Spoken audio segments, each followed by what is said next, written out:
ನಮಸ್ಕಾರ, ನೀವು ನೋಡ್ತಾ ಇದ್ದೀರಾ ನ್ಯೂಸ್ 18. ನಾನು ನವಿತಾ ಜೈನ್. ಸಿದ್ದು ಡಿಕೆಶಿ ನಡುವೆ ಜೋರಾಗಿದೆ ಸಿಎಂ ಕುರ್ಚಿಯ ಫೈಟ್. ಸೋನಿಯಾ ಗಾಂಧಿ ರಾಹುಲ್ ಗಾಂಧಿಗೆ ಖರ್ಗೆ ಅವರು ಕರೆಯನ್ನ ಮಾಡಿದ್ದಾರೆ. ದೂರವಾಣಿ ಕರೆ ಮಾಡಿದ್ದಾರೆ. ಬುಲಾವ್ ಮೇರೆಗೆ ದೆಹಲಿಗೆ ತೆರಳಿದ್ದಾರೆ ಮಲ್ಲಿಕಾರ್ಜುನ ಖರ್ಗೆ ಅವರು.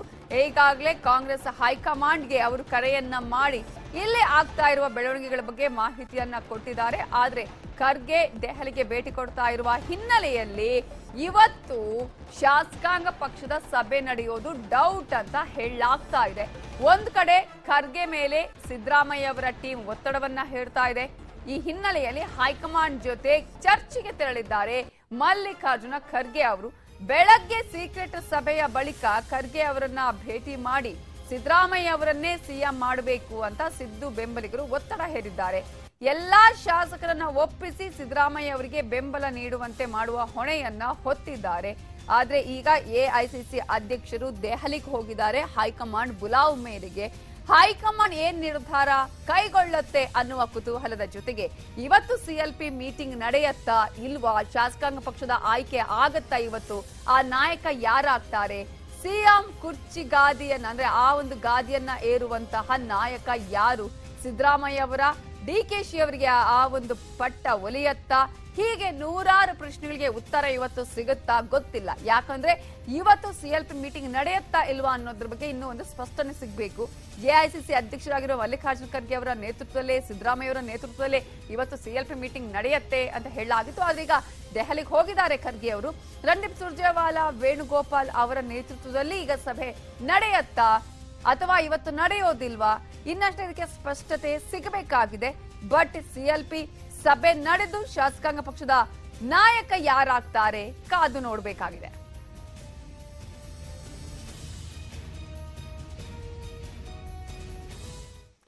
ಸಿಎಂ ಕುರ್ಚಿಗೆ ಬಲವಾಗಿ ಡಿಕೆ ಶಿವಕುಮಾರ್ ಪಟ್ಟು ಹಿಡಿದಿದ್ದಾರೆ ಅನ್ನುವ ಮಾಹಿತಿಗಳು ಲಭ್ಯ ಆಗ್ತಾ ಇದೆ.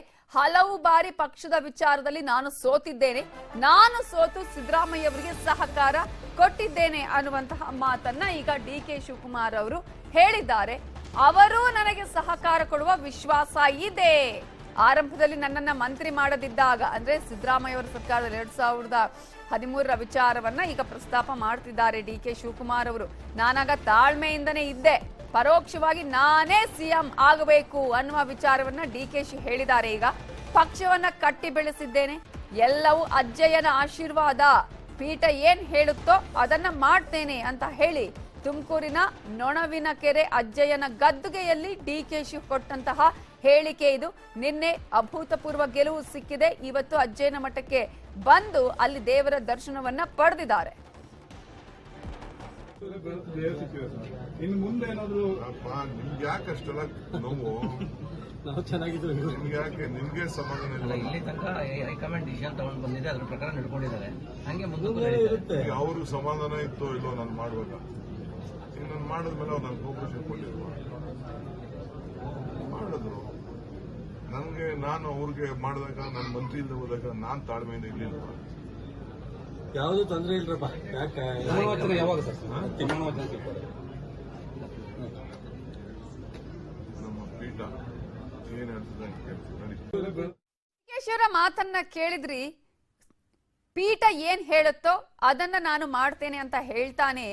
ನಾನು ಸಿದ್ದರಾಮಯ್ಯ ಅವರ ಸರ್ಕಾರ ಇದ್ದಂತಹ ಸಂದರ್ಭದಲ್ಲಿ ನಾನು ತಾಳ್ಮೆಯಿಂದ ಇದ್ದೆ, ನಾನು ಆಗ ಸಹಕಾರವನ್ನ ಕೊಡ್ಲಿಲ್ವಾ, ಅವರು ನನಗೆ ಸಹಕಾರ ಕೊಡ್ತಾರೆ ಅನ್ನುವಂತಹ ನಂಬಿಕೆ ವಿಶ್ವಾಸ ಇದೆ ಅನ್ನುವ ಮಾತನ್ನ ಹೇಳಿದ್ದಾರೆ. ಇದರ ಬಗ್ಗೆ ಇನ್ನಷ್ಟು ಡೀಟೇಲ್ಸ್ ಕೊಡೋದಕ್ಕೆ ಪೊಲಿಟಿಕಲ್ ಬ್ಯೂರೋ ಹೆಡ್ ಆಗಿರುವ ಚಿದಾನಂದ ಪಟೇಲ್ ನೇರ ಸಂಪರ್ಕದಲ್ಲಿ ಜಾಯ್ನ್ ಆಗಿದ್ದಾರೆ. ಚಿದಾನಂದ ಪಟೇಲ್, ಈ ಸಲ ಯಾವುದೇ ಕಾರಣಕ್ಕೂ ಸಿಎಂ ಸ್ಥಾನವನ್ನ ತ್ಯಜಿಸುವ ಮಾತೇ ಇಲ್ಲ ಅನ್ನುವ ರೀತಿಯಲ್ಲಿ ಕಾಣಿಸ್ತಾ ಇದೆ ಡಿಕೆಶಿ ಅವರ ನಡೆ. ಸೊ ಅವರು ಬಲವಾಗಿ ಈಗ ತಾನು ಸಿಎಂ ಆಗ್ಲೇಬೇಕು ಅನ್ನುವಂತ ಹಠ ತೊಟ್ಟಂಗೆ ಪಣ ತೊಟ್ಟಂಗೆ ಕಾಣಿಸ್ತಾ ಇದೆ. ಇದು ಹೈಕಮಾಂಡ್ಗೆ ಒಂದು ಕಗ್ಗಂಟಾಗಬಹುದಾ?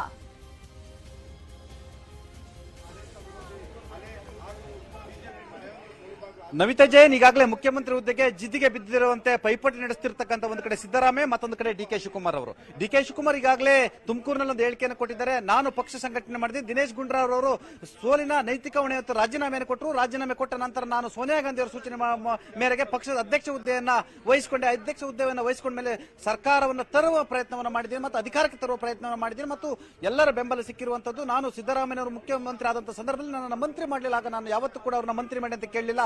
ನಾನು ತಾಳ್ಮೆಯಿಂದ ಇದ್ದೆ. ಹಾಗಾಗಿ ಸಿದ್ದರಾಮಯ್ಯನವರು ಕೂಡ ಸಹಕಾರವನ್ನು ಕೊಡಬೇಕನ್ನೋ ಮುಖಾಂತರ ನಾನು ಮುಖ್ಯಮಂತ್ರಿ ಹುದ್ದೆಯ ಪ್ರಬಲ ಆಕಾಂಕ್ಷಿ ಮತ್ತು ಸಿದ್ದರಾಮಯ್ಯನವರು ಈ ಬಾರಿ ನನಗೆ ಅವಕಾಶವನ್ನು ಕೊಡಲೇಬೇಕಂತೇಳಿ ಈಗಾಗಲೇ ಡಿ ಕೆ ಶಿವಕುಮಾರ್ ಅವರು ಪರೋಕ್ಷವಾಗಿ ಹೇಳಿಕೆಯನ್ನು ಕೊಟ್ಟಿರುವಂತದ್ದು. ಇದರ ಬೆನ್ನಲ್ಲೇ ಸಿದ್ದರಾಮಯ್ಯ ಕೂಡ ಲಾಬಿಯನ್ನು ಆರಂಭಿಸಿರುವಂತದ್ದು. ಅನೇಕ ಶಾಸಕರಿಗೆ ಮಂತ್ರಿಗಿರಿಗೆ ಆಮಿಷ, ನಿಗಮ ಮಂಡಳಿಯ ಆಮಿಷ, ಕೆಲವರಿಗೆ ಅನುದಾನದ ಆಮಿಷ ಮತ್ತು ಜೊತೆ ಇರ್ತೀನಿ ಎಂಬ ಆಮಿಷವನ್ನು ಹೊರಟಿರ್ತಕ್ಕಂಥದ್ದು. ಕಳೆದ 24 ಗಂಟೆಯಿಂದಲೂ ಕೂಡ ಸಿದ್ದರಾಮಯ್ಯನವರು ತಮ್ಮ ಆಪ್ತ ಶಾಸಕ ಬೈರತಿ ಸುರೇಶ್ ಅವರ ಗೆಸ್ಟ್ ಹೌಸ್ ನಲ್ಲಿ ನಿರಂತರವಾಗಿ ಶಾಸಕರಿಗೆ ಕರೆ ಮೇಲೆ ಕರೆಯನ್ನು ಮಾಡ್ತಿರುವಂತದ್ದು. ನನ್ನನ್ನು ಮುಖ್ಯಮಂತ್ರಿ ಮಾಡಿ ನಾನು ನಿಮ್ಮ ಜೊತೆ ಇರ್ತೀನಿ, ನಿಮ್ಮ ಕ್ಷೇತ್ರಗಳಿಗೆ ಅಭಿವೃದ್ಧಿಯನ್ನು ಮಾಡಿಕೊಡ್ತೀನಿ ಅನ್ನೋ ಮಾತನ್ನು ಕೂಡ ಹೇಳುವ ಮುಖಾಂತರ ತನ್ನ ಬೆಂಬಲಕ್ಕೆ ನಿಲ್ಲುವಂತೆ ಮನವಿಯನ್ನು ಮಾಡ್ತಿರುವಂತದ್ದು. ಇದರ ಬೆನ್ನಲ್ಲೇ ಡಿ ಕೆ ಶಿವಕುಮಾರ್ ಮತ್ತು ಡಿ ಕೆ ಸುರೇಶ್ ಅವರು ಕೂಡ ಅನೇಕ ಶಾಸಕರುಗಳಿಗೆ ಕರೆ ಮಾಡ್ತಿರುವಂತದ್ದು. ಅನುದಾನ, ಮಂತ್ರಿ ಭಾಗ್ಯ, ನಿಗಮ ಮಂಡಳಿ ಭಾಗ್ಯ ಸೇರಿದಂತೆ ಅನೇಕ ಭಾಗ್ಯಗಳನ್ನ ಕೊಡುವ ಆಮಿಷವನ್ನು ಹೊರಟಿರುವಂತದ್ದು. ಹಾಗಾಗಿ 135 ಶಾಸಕರುಗಳು ಕೂಡ ಈಗ ದೊಡ್ಡ ತಲೆನೋವಿಗೆ ಪರಿಣಮಿಸಿರುವಂತದ್ದು. ಯಾಕಂತಂದ್ರೆ ಈಗಾಗಲೇ 100ಕ್ಕೂ ಹೆಚ್ಚು ಶಾಸಕರನ್ನ ಇಬ್ಬರು ನಾಯಕರು ಸಂಪರ್ಕವನ್ನು ಮಾಡಿರುವಂತದ್ದು. ಹಾಗಾಗಿ ಕೊನೆಗಳಿಗೆ ಅವರು ಕೂಡ ಬಹಳಷ್ಟು ಜಿದ್ದಿನ ಪೈಪೋಟಿ ಇದೆ ಅಂತ ಹೇಳಿದ್ರೆ ತಪ್ಪಾಗಲಾರದು.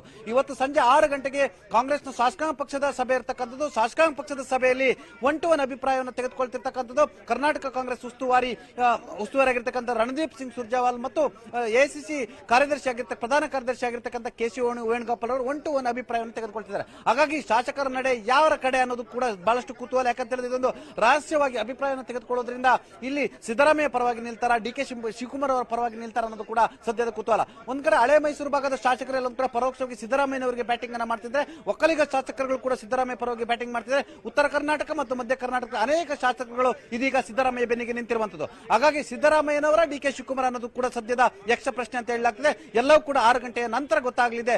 ಒಂದು ವೇಳೆ ಶಾಸಕಾಂಗ ಪಕ್ಷ ಸಭೆಯಲ್ಲಿ ಕೂಡ ಶಾಸಕರ ಅಭಿಪ್ರಾಯವನ್ನು ಕೂಡ ಕೊಟ್ಟ ಕೂಡಲೇ ಯಾರು ಹೆಚ್ಚು ಏನು ಶಾಸಕರ ಬೆಂಬಲವನ್ನು ಪಡಿತಾರೆ, ತಕ್ಷಣ ಕೂಡ ಯಾರು ಇಂಥವರೇ ಮುಖ್ಯಮಂತ್ರಿ ಅಂತೇಳಿ ಘೋಷಣೆಯನ್ನು ಮಾಡೋದಿಲ್ಲ. ಅದು ಹೈಕಮಾಂಡ್ಗೆ ತಿಳಿಸಿ ಹೈಕಮಾಂಡ್ ಸೂಚನೆ ಮೇರೆಗೆ ಎಐಸಿಸಿ ಅಧ್ಯಕ್ಷರಾಗಿರ್ತಕ್ಕಂಥ ಮಲ್ಲಿಕಾರ್ಜುನ್ ಖರ್ಗೆ ಅಥವಾ ಇತರ ನಾಯಕರು ಅನೌನ್ಸ್ ಮಾಡೋ ಸಾಧ್ಯತೆ ಇರತಕ್ಕಂಥದ್ದು. ಸದ್ಯದ ಮಟ್ಟಿಗೆ ಸಿಎಂ ಹುದ್ದೆಗಾಗಿ ಸಿದ್ದರಾಮಯ್ಯ ಮತ್ತು ಡಿಕೆಶಿ ನಡುವೆ ಜಿದ್ದಿನ ಪೈಪೋಟಿ ನಡೀತಿದೆ ಅಂತ ಹೇಳಿದ್ರು ತಪ್ಪಾಗಲಾರದು. ನವಿತಾ ಜೈನ್ ಪಟೇಲ್, ಈಗಾಗಲೇ ಸಿದ್ದರಾಮಯ್ಯ ಅವರ ನಿವಾಸದ ಮುಂದೆ ನೀವು ಇದ್ದೀರಿ. ಅಲ್ಲಿ ಯಾರ್ಯಾರು ಆಗಮಿಸ್ತಾ ಇದ್ದಾರೆ, ತಮ್ಮ ಬೆಂಬಲ ಇದೆ ಅಂತ ಹೇಳಿ ಈಗ ನೇರವಾಗಿ ಅಲ್ಲಿ ಹೇಳ್ತಾ ಇದ್ದಾರೆ. ಯಾಕಂದ್ರೆ ಒಂದ್ ಕಡೆ ಈಗ ಶಾಸಕಾಂಗ ಪಕ್ಷದ ಸಭೆಯಲ್ಲೇ ಅವರು ತಾವು ಯಾರಿಗೆ ಸಪೋರ್ಟ್ ಮಾಡ್ತೀವಿ ಅಂತ ಹೇಳಲೇಬೇಕಾಗಿದೆ. ಬಟ್ ಈಗ ಯಾರಿಗೆ ಮಾಡಿದ್ರು ಕಷ್ಟ ಅನ್ನುವಂತಹ ಪರಿಸ್ಥಿತಿ ಇದೆ. ಇದು ಸರಳವಾದ ಪ್ರಕ್ರಿಯೆ ಅಲ್ಲ ಅನ್ನೋ ತರನೇ ಕಾಣಿಸ್ತಾ ಇದೆಯಲ್ಲ. ಅಫ್ಕೋರ್ಸ್ ನವಿತಾ ಜೈನ್, ಯಾಕಂದ್ರೆ ಇದು ಸರಳವಾಗಿ ಆಯ್ಕೆ ಮಾಡ್ಲಿಕ್ಕೆ ಸಾಧ್ಯವಿಲ್ಲ. ಯಾಕಂತ ಹೇಳಿದ್ರೆ ಪಿಸಿಸಿ ಅಧ್ಯಕ್ಷ ಆಗಿರ್ತಕ್ಕಂಥ ಡಿ ಕೆ ಶಿವಕುಮಾರ್ ಅವರು ತಾವು ಮುಖ್ಯಮಂತ್ರಿ ಹುದ್ದೆಯನ್ನು ಕ್ಲೈಮ್ ಮಾಡ್ತಿರುವಂತದ್ದು, ಪಕ್ಷ ಸಂಘಟನೆ ಇರತಕ್ಕಂಥ ತನು ಮನ ಧನ ಎಲ್ಲವನ್ನು ಅರ್ಪಿಸಿರುವಂತದ್ದು.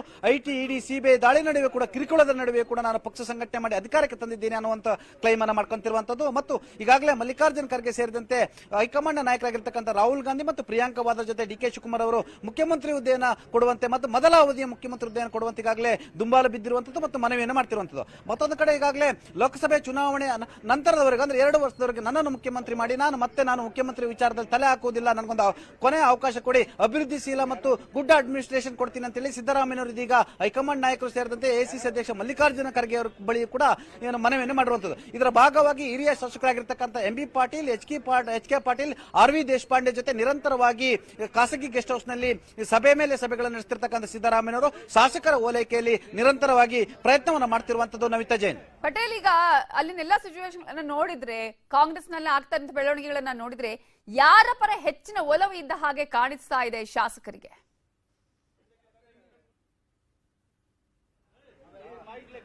ನವಿತಾ ಜೈನ್, ಮೇಲ್ನೋಟಕ್ಕೆ ಉತ್ತರ ಕರ್ನಾಟಕ ಸೇರಿದಂತೆ ಒಬಿಸಿ ಹಾಗೂ ಲಿಂಗಾಯತ ಸಮುದಾಯದ ಅನೇಕ ಶಾಸಕರು ಸದ್ಯ ಸಿದ್ದರಾಮಯ್ಯನವರ ಮೇಲೆ ಒಲವನ್ನು ತೋರುವಂತದ್ದು.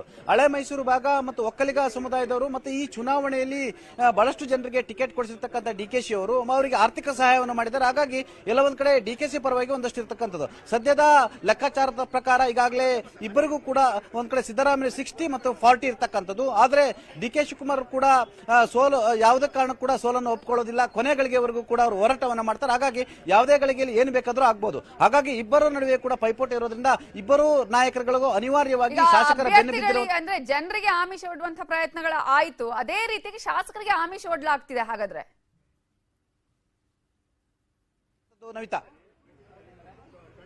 ನವಿತಾ ಸದ್ಯ ಈಗಾಗಲೇ ಕಾಂಗ್ರೆಸ್ ಹೈಕಮಾಂಡ್ಗೆ ಸದ್ಯಕ್ಕೆ ಮೊದಲ 2 ವರ್ಷದ ಅವಧಿಯನ್ನ ಸಿದ್ದರಾಮಯ್ಯನವರು ಕೊಡಬೇಕು. ಯಾಕಂತ ಹೇಳಿದ್ರೆ 5 ವರ್ಷ ಸ್ವಚ್ಛ ಆಡಳಿತವನ್ನು ನಡೆಸಿದ್ರು, ಭ್ರಷ್ಟಾಚಾರ ರಹಿತ ಆಡಳಿತ ನಡೆಸಿದ್ರು. ಹಾಗಾಗಿ ಮುಂಬರತಕ್ಕಂಥ ಲೋಕಸಭೆ ಚುನಾವಣೆ ಹಿತದೃಷ್ಟಿ ಮತ್ತು ದೇಶದ ಕಾಂಗ್ರೆಸ್ನ ಬೆಳವಣಿಗೆ ಹಿತದೃಷ್ಟಿಯ ಕಾರಣಕ್ಕಾಗಿ ಮತ್ತು ಬಿಬಿಎಂಪಿ ಚುನಾವಣೆ, ಜಿಲ್ಲಾ ಮತ್ತು ತಾಲೂಕ್ ಪಂಚಾಯತಿ ಚುನಾವಣೆ ಇರತಕ್ಕಂಥದ್ದು, ಗ್ರಾಮ ಪಂಚಾಯತಿ ಚುನಾವಣೆ ಇರತಕ್ಕಂಥದ್ದು, ಈ ಎಲ್ಲ ಚುನಾವಣೆಯ ಹಿತದೃಷ್ಟಿಯಿಂದ ಮತ್ತು ಲೋಕಸಭೆ ಚುನಾವಣೆಯಲ್ಲಿ ಕರ್ನಾಟಕದಲ್ಲಿ ಸುಮಾರು 18ಕ್ಕೂ ಹೆಚ್ಚು ಸ್ಥಾನವನ್ನ ಗೆಲ್ಲಬೇಕೆಂಬ ಹಿತದೃಷ್ಟಿಯಿಂದ ಸದ್ಯಕ್ಕೆ ಸಿದ್ದರಾಮಯ್ಯನವರಿಗೆ ಅವಕಾಶವನ್ನು ಕೊಡುವಂತ, ನಂತರ ಡಿಸಿಎಂ ಹುದ್ದೆಯನ್ನು ಡಿಕೆ ಶಿವಕುಮಾರ್ ಅವರು ಕೊಡುವಂತದ್ದು ಮತ್ತು ಅವರು ಕೇಳಿದ ಪೋರ್ಟ್ಫೋಲಿಯೋವನ್ನು ಕೊಡುವಂತದ್ದು ಮತ್ತು ಅವರು ಹೇಳಿದಂತವರಿಗೆ ಸುಮಾರು 8 ರಿಂದ 10 ಜನರನ್ನ ಮಂತ್ರಿ ಮಾಡುವಂತದ್ದು, ಇಬ್ಬರ ಒಂದು ಒಗ್ಗಟ್ಟಿನಲ್ಲಿ 2 ವರ್ಷ ಸರ್ಕಾರನ ಮುನ್ನಡೆಸುವ ಏನು ಲೆಕ್ಕಾಚಾರದಲ್ಲಿರ್ತಕ್ಕಂಥದ್ದು. ಸಿದ್ದರಾಮಯ್ಯ ಅವಧಿ ಬಳಿಕ ಡಿಕೆ ಶಿವಕುಮಾರ್ ಕೂಡ ಅವಕಾಶವನ್ನು ಕಲ್ಪಿಸುವ ಚಿಂತನೆಯಲ್ಲಿ ಹೈಕಮಾಂಡ್ ಇದೆ.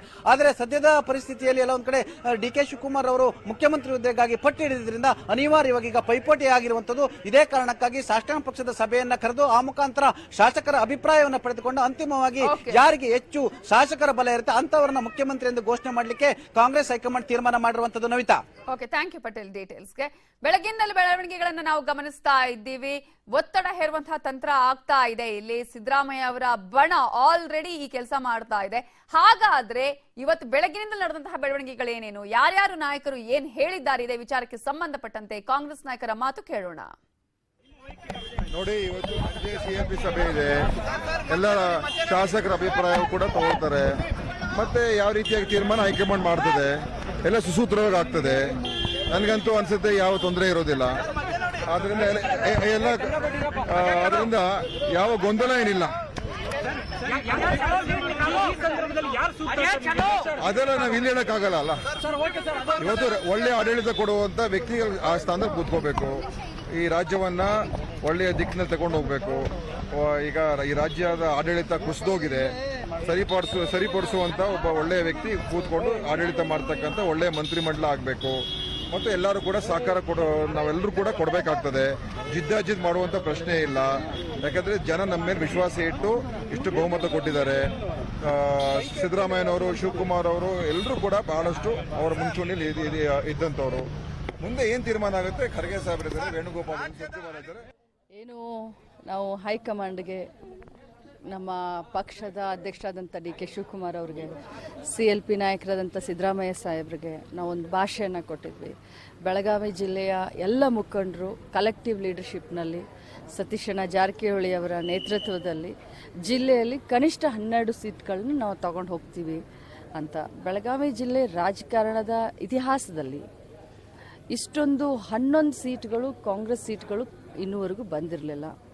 ಭಾಳ ಅಭಿಮಾನದಿಂದ CLP ಮೀಟಿಂಗ್ನಲ್ಲಿ ಮುಖ ಎತ್ತಿ ಮಾತಾಡುವಂಥ ಒಂದು ಧೈರ್ಯ ಇಟ್ಕೊಂಡು ಹೋಗ್ತಾ ಇದ್ದೀವಿ. ಯಾಕಂದರೆ 135ರಲ್ಲಿ ಬೆಳಗಾವಿಯವರೇ 11 ಜನ ನಾವು ಹೋಗ್ತಾ ಇದ್ದೀವಿ ಅಂದರೆ ನಿಜವಾಗ್ಲೂ ಭಾಳ ಸ್ವಾಭಿಮಾನದ ಒಂದು ಪ್ರತೀಕ. ಖುಷಿಯಿಂದ ಹೋಗ್ತಾ ಇದ್ದೀನಿ. ಇಡೀ ರಾಜ್ಯದಲ್ಲಿ ಜನ ಇವತ್ತು ಕಾಂಗ್ರೆಸ್ ಪರವಾಗಿ ಆಶೀರ್ವಾದ ಮಾಡಿದ್ದಾರೆ. ಸ್ವಂತ ಬಲದ ಮೇಲೆ ಸರ್ಕಾರ ರಚನೆ ಆಗ್ತಾ ಇದೆ. ಮುಂದಿನ 5 ವರ್ಷದಲ್ಲಿ ಒಳ್ಳೆ ಕೆಲಸ ಮಾಡಬೇಕಂತಕ್ಕಂಥ ಹಂಬಲದಿಂದ ಅನೇಕ ಶಾಸಕರು ಇವತ್ತು ಆಯ್ಕೆಯಾಗಿದ್ದಾರೆ. ಜನರ ಪ್ರೀತಿಯನ್ನು ಗಳಿಸೋದ್ರ ಜೊತೆಗೆ ಅವ್ರ ವಿಶ್ವಾಸವನ್ನು ಉಳಿಸ್ತಕ್ಕಂಥ ಕೆಲಸವನ್ನು ನಾವೆಲ್ಲರೂ ಸೇರಿ ಮಾಡ್ತೀವಿ. ನೋಡಿ, 30 ಜಿಲ್ಲೆ ಇದಾವೆ. ಎಲ್ಲ ಜಿಲ್ಲೆಯಲ್ಲೂ ಕಾಂಗ್ರೆಸ್ ಶಾಸಕರು ಆರಿಸಿ ಬಂದಿದ್ದಾರೆ. ಅದರಿಂದ ಬೆಳಗಾವಿದು ಶಾಸಕರ ಸಂಖ್ಯೆ ಹೆಚ್ಚಿರ್ಬೋದು. ಪರಂತು ಒಂದು ಸರ್ಕಾರ ರಚನೆ ಆಗ್ತಕ್ಕಂಥ ಸಂದರ್ಭದಲ್ಲಿ ಎಲ್ಲರದ್ದು ಪಾಲಿದ್ದೇ ಇರುತ್ತೆ. ಬೆಳಗಾವಿದೇನು ವಿಶೇಷ ಇರಲ್ಲ. ಆದರೆ ಹಿಂದಿನಗಿಂತಲೂ ಹೆಚ್ಚಿನ ಒಂದು ಆಶೀರ್ವಾದ ಜನ ಬೆಳಗಾವಿ ಜಿಲ್ಲೆಯಲ್ಲಿ ಮಾಡಿದ್ದಾರೆ. ಅದರಿಂದ ಕಾಂಗ್ರೆಸ್ ಪಕ್ಷ ಅದಕ್ಕೆ ಸಂಪೂರ್ಣವಾಗಿ ಅವರಿಗೆ, ಇಡೀ ಜಿಲ್ಲೆಯ ಜನತೆಗೆ ನಾವು ಅಭಿನಂದನೆ ಹೇಳ್ತೀವಿ. ನೋಡಿ, ಚುನಾವಣೆ ಸಂದರ್ಭದಲ್ಲಿ ಅಂಥ ಜನರಿಗೆ ವಿಶ್ವಾಸ ಬರುವ ಮಾತುಗಳನ್ನು ಹೇಳಬೇಕಾಗುತ್ತೆ. ಆ ಮಾತಿನಿಂದ ಜನ ಇವತ್ತು ಆಶೀರ್ವಾದ ಮಾಡಿದ್ದಾರೆ. ಅವರಿಬ್ಬರು ಗೆಲ್ಲಿಸುವಂಥ ಕೆಲಸ ಮಾಡಿದ್ದಾರೆ. ಅವೆಲ್ಲ ಒಟ್ಟು ಜಿಲ್ಲೆಯ ಮತದಾರರಿಗೆ ನಾವು ಕಾಂಗ್ರೆಸ್ ಪಕ್ಷದ ಪರವಾಗಿ ನಾವು ಅಭಿನಂದನೆಗಳನ್ನು ಹೇಳ್ತೀವಿ. ನೋಡಿ, ರಾಷ್ಟ್ರೀಯ ಪಕ್ಷದಲ್ಲಿ ಶಾಸಕಾಂಗ ಸಭೆ ಅಭಿಪ್ರಾಯಗಳನ್ನು ಪಡ್ಕೊಂಡು ಕೊನೆ ನಿರ್ಣಯ ಹೈಕಮಾಂಡ್ ಮಾಡುತ್ತೆ. ಅದು ಒಬ್ಬಿಬ್ಬರ ಬಗ್ಗೆ ಅಭಿಪ್ರಾಯಗಳಲ್ಲ. ಒಟ್ಟಾರೆ 136 ಜನರ ಅಭಿಪ್ರಾಯ ಸಂಗ್ರಹ ಮಾಡ್ತಾರೆ. ಹೈಕಮಾಂಡಕ್ಕೆ ವರದಿಯನ್ನು ವಾಪಸ್ತಾರೆ. ಹೈಕಮಾಂಡ್ ತೀರ್ಮಾನ ಮಾಡ್ತಾರೆ. ನೋಡಿ, ಯಾರನ್ನ ಹೇಳ್ತಾರೋ ಅವ್ರು ಮುಖ್ಯಮಂತ್ರಿ ಆಗ್ತಾರೆ. ಸರ್ ವರಿಷ್ಠ ಹೇಳ್ತಾರೆ ಸರ್, ಎಚ್ ಕೆ ಪಾಟೀಲ್ಗೆ ಅರ್ಹತೆ ಇಲ್ವಾ ಅಂತ. ಅವರು ಹಿರಿಯರನ್ನ ಹೇಳ್ಬೋದು, ಅವರು ಯುವಕರನ್ನ ಹೇಳ್ಬೋದು. ಸರ್ ಮುಖ್ಯಮಂತ್ರಿ ಪದ ಅದನ್ನು ಮಾಡುವಂಥ ಸಂದರ್ಭದಲ್ಲಿ ಶಾಸಕಾಂಗವನ್ನು ವಿಶ್ವಾಸಕ್ಕೆ ತೆಗೆದುಕೊಂಡು ವರಿಷ್ಠರು ತಮ್ಮ ಅಂತಿಮವಾಗಿರ್ತಕ್ಕಂಥ ಮಾರ್ಗದರ್ಶನ ಮಾಡ್ತಾರೆ. ಅದರಂತೆ ನಾವೆಂದು ತಲೆಬಾರ್ದು. ಈಗ ಕ್ಷೇತ್ರದಲ್ಲಿ ನಮ್ಮ ಜನ ಆಶೀರ್ವಾದ ಮಾಡಿರ್ತಕ್ಕಂಥ ಈ ಹಿನ್ನೆಲೆಯೊಳಗೆ ನಾವೆಲ್ಲ ಇಲ್ಲಿ ಬಂದಿದ್ದೇವೆ. ಕರ್ನಾಟಕದ ಜನ ಕಾಂಗ್ರೆಸ್ ಸರ್ಕಾರ ಮಾಡಬೇಕು ಅಂತ ನಿರ್ಣಯ ಮಾಡಿದೆ. ಅತ್ಯಂತ ಸರಳವಾಗಿ, ಸುಗಮವಾಗಿ, ಜನರಿಗೆ ಮೆಚ್ಚುಗೆ ಆಗುವ ರೀತಿಯಲ್ಲಿ ಈ ಪ್ರಕ್ರಿಯೆ ಆಗಬೇಕು ಅಂತೇಳಿ ಅಪೇಕ್ಷೆ ಮಾಡೋರಲ್ಲಿ ನಾನು ಒಬ್ಬ. ನಾನು ಇನ್ನೂ ಸಿದ್ದರಾಮಯ್ಯ ಅವರಿಗೆ ಭೇಟಿ ಮಾಡಿಲ್ಲ. ಇವತ್ತು ನಮ್ಮ ಕೆಲವು ಫ್ರೆಂಡ್ಸ್ ನಾವು ಸುಮ್ಮನೆ ಸೇರಿದ್ದೇವೆ. ಕಳೆದ 1 ತಿಂಗಳಲ್ಲಿ ನಾವು ನಮ್ಮ ಕ್ಷೇತ್ರದಲ್ಲಿ ಚುನಾವಣೆಯಲ್ಲಿ ಸ್ವಲ್ಪ ಬ್ಯುಸಿ ಆಗಿದ್ವಿ. ಈಗ ಸ್ವಲ್ಪ ಬಿಡುವಾಗಿದೆ, ಫ್ರೆಂಡ್ಸ್ ನ ಭೇಟಿ ಮಾಡ್ತಾ ಇದ್ದೀವಿ ಅಷ್ಟೇ.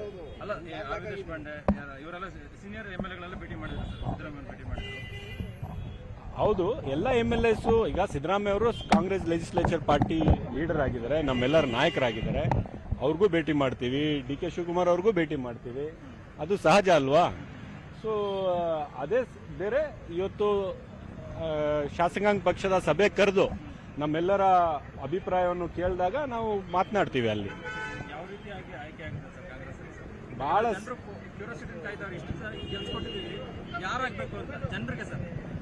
ಜನರು ಆಯ್ಕೆ ಮಾಡಿರ್ತಕ್ಕಂಥವ್ರು ಶಾಸಕರು. ಶಾಸಕರ ಅಭಿಪ್ರಾಯ ACC ಅಧ್ಯಕ್ಷರಿದ್ದಾರೆ. ಬೆಂಗಳೂರಿಗೆ ಬಂದ್ರೆ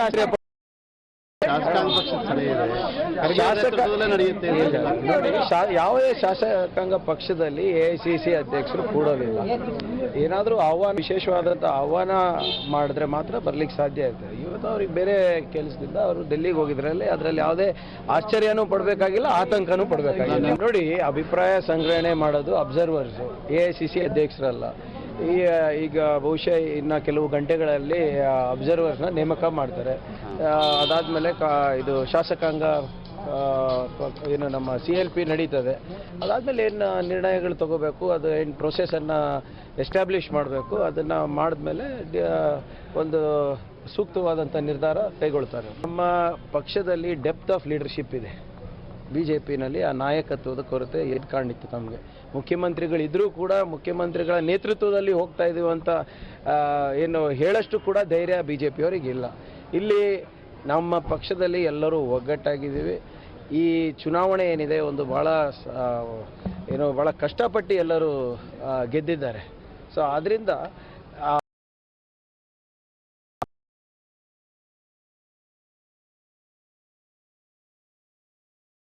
ಅದನ್ನ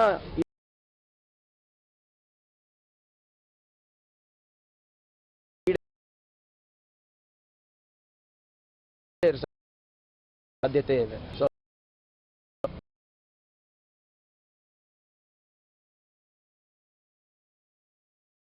ಸಹಮತ ಇದೆ. ನಮಗೆ ಒಳ್ಳೆ ಅಡ್ಮಿನಿಸ್ಟ್ರೇಷನ್ ಕೊಡಬೇಕು, ನಮ್ಮ 5 ಗ್ಯಾರಂಟಿಗಳನ್ನು ಅನುಷ್ಠಾನಕ್ಕೆ ತರಬೇಕು, ಅದು ಇಷ್ಟೇ ನಮಗೆ ಮುಖ್ಯ ಆಗಿದೆ.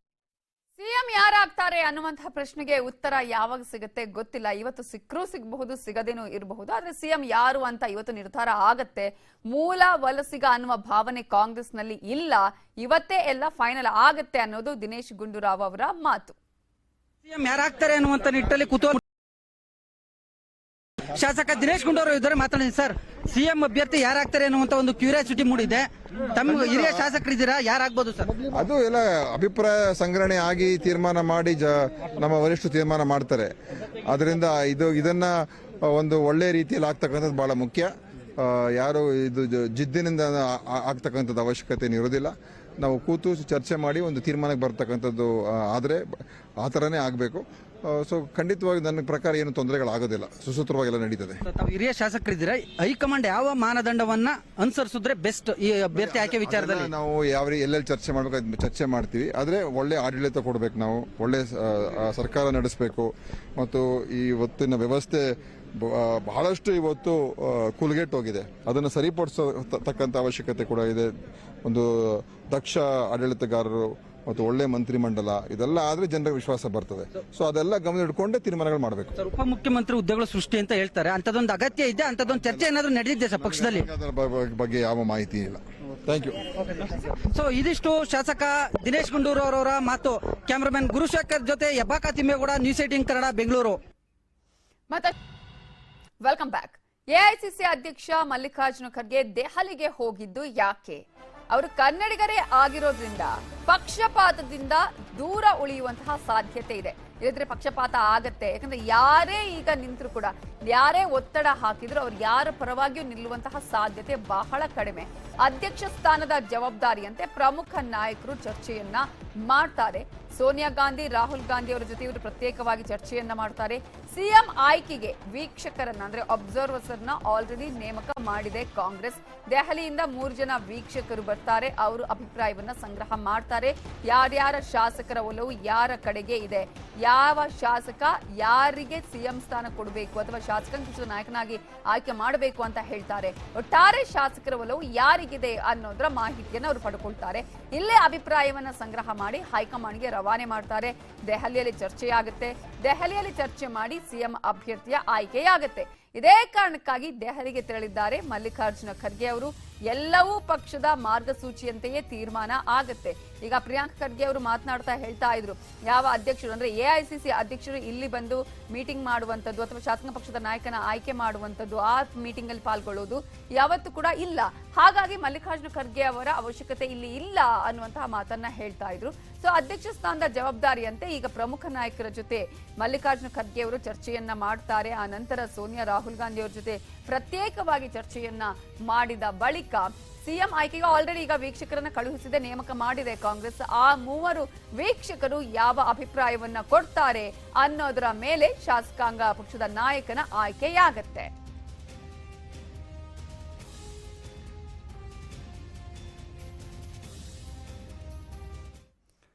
ಮಲ್ಲಿಕಾರ್ಜುನ ಖರ್ಗೆ ಕಾಂಗ್ರೆಸ್ ಅಧ್ಯಕ್ಷರು ಆದ್ರೂ ಅವರು ಸೋನಿಯಾ ಗಾಂಧಿ, ರಾಹುಲ್ ಗಾಂಧಿ ಅವರ ಜೊತೆ ಚರ್ಚೆ ಮಾಡಿಯೇ ಸಿಎಂ ಆಯ್ಕೆ ಮಾಡಬೇಕು ಅಂತ ಸಿದ್ದರಾಮಯ್ಯ ಅವರು ಹೇಳಿದ್ದಾರೆ.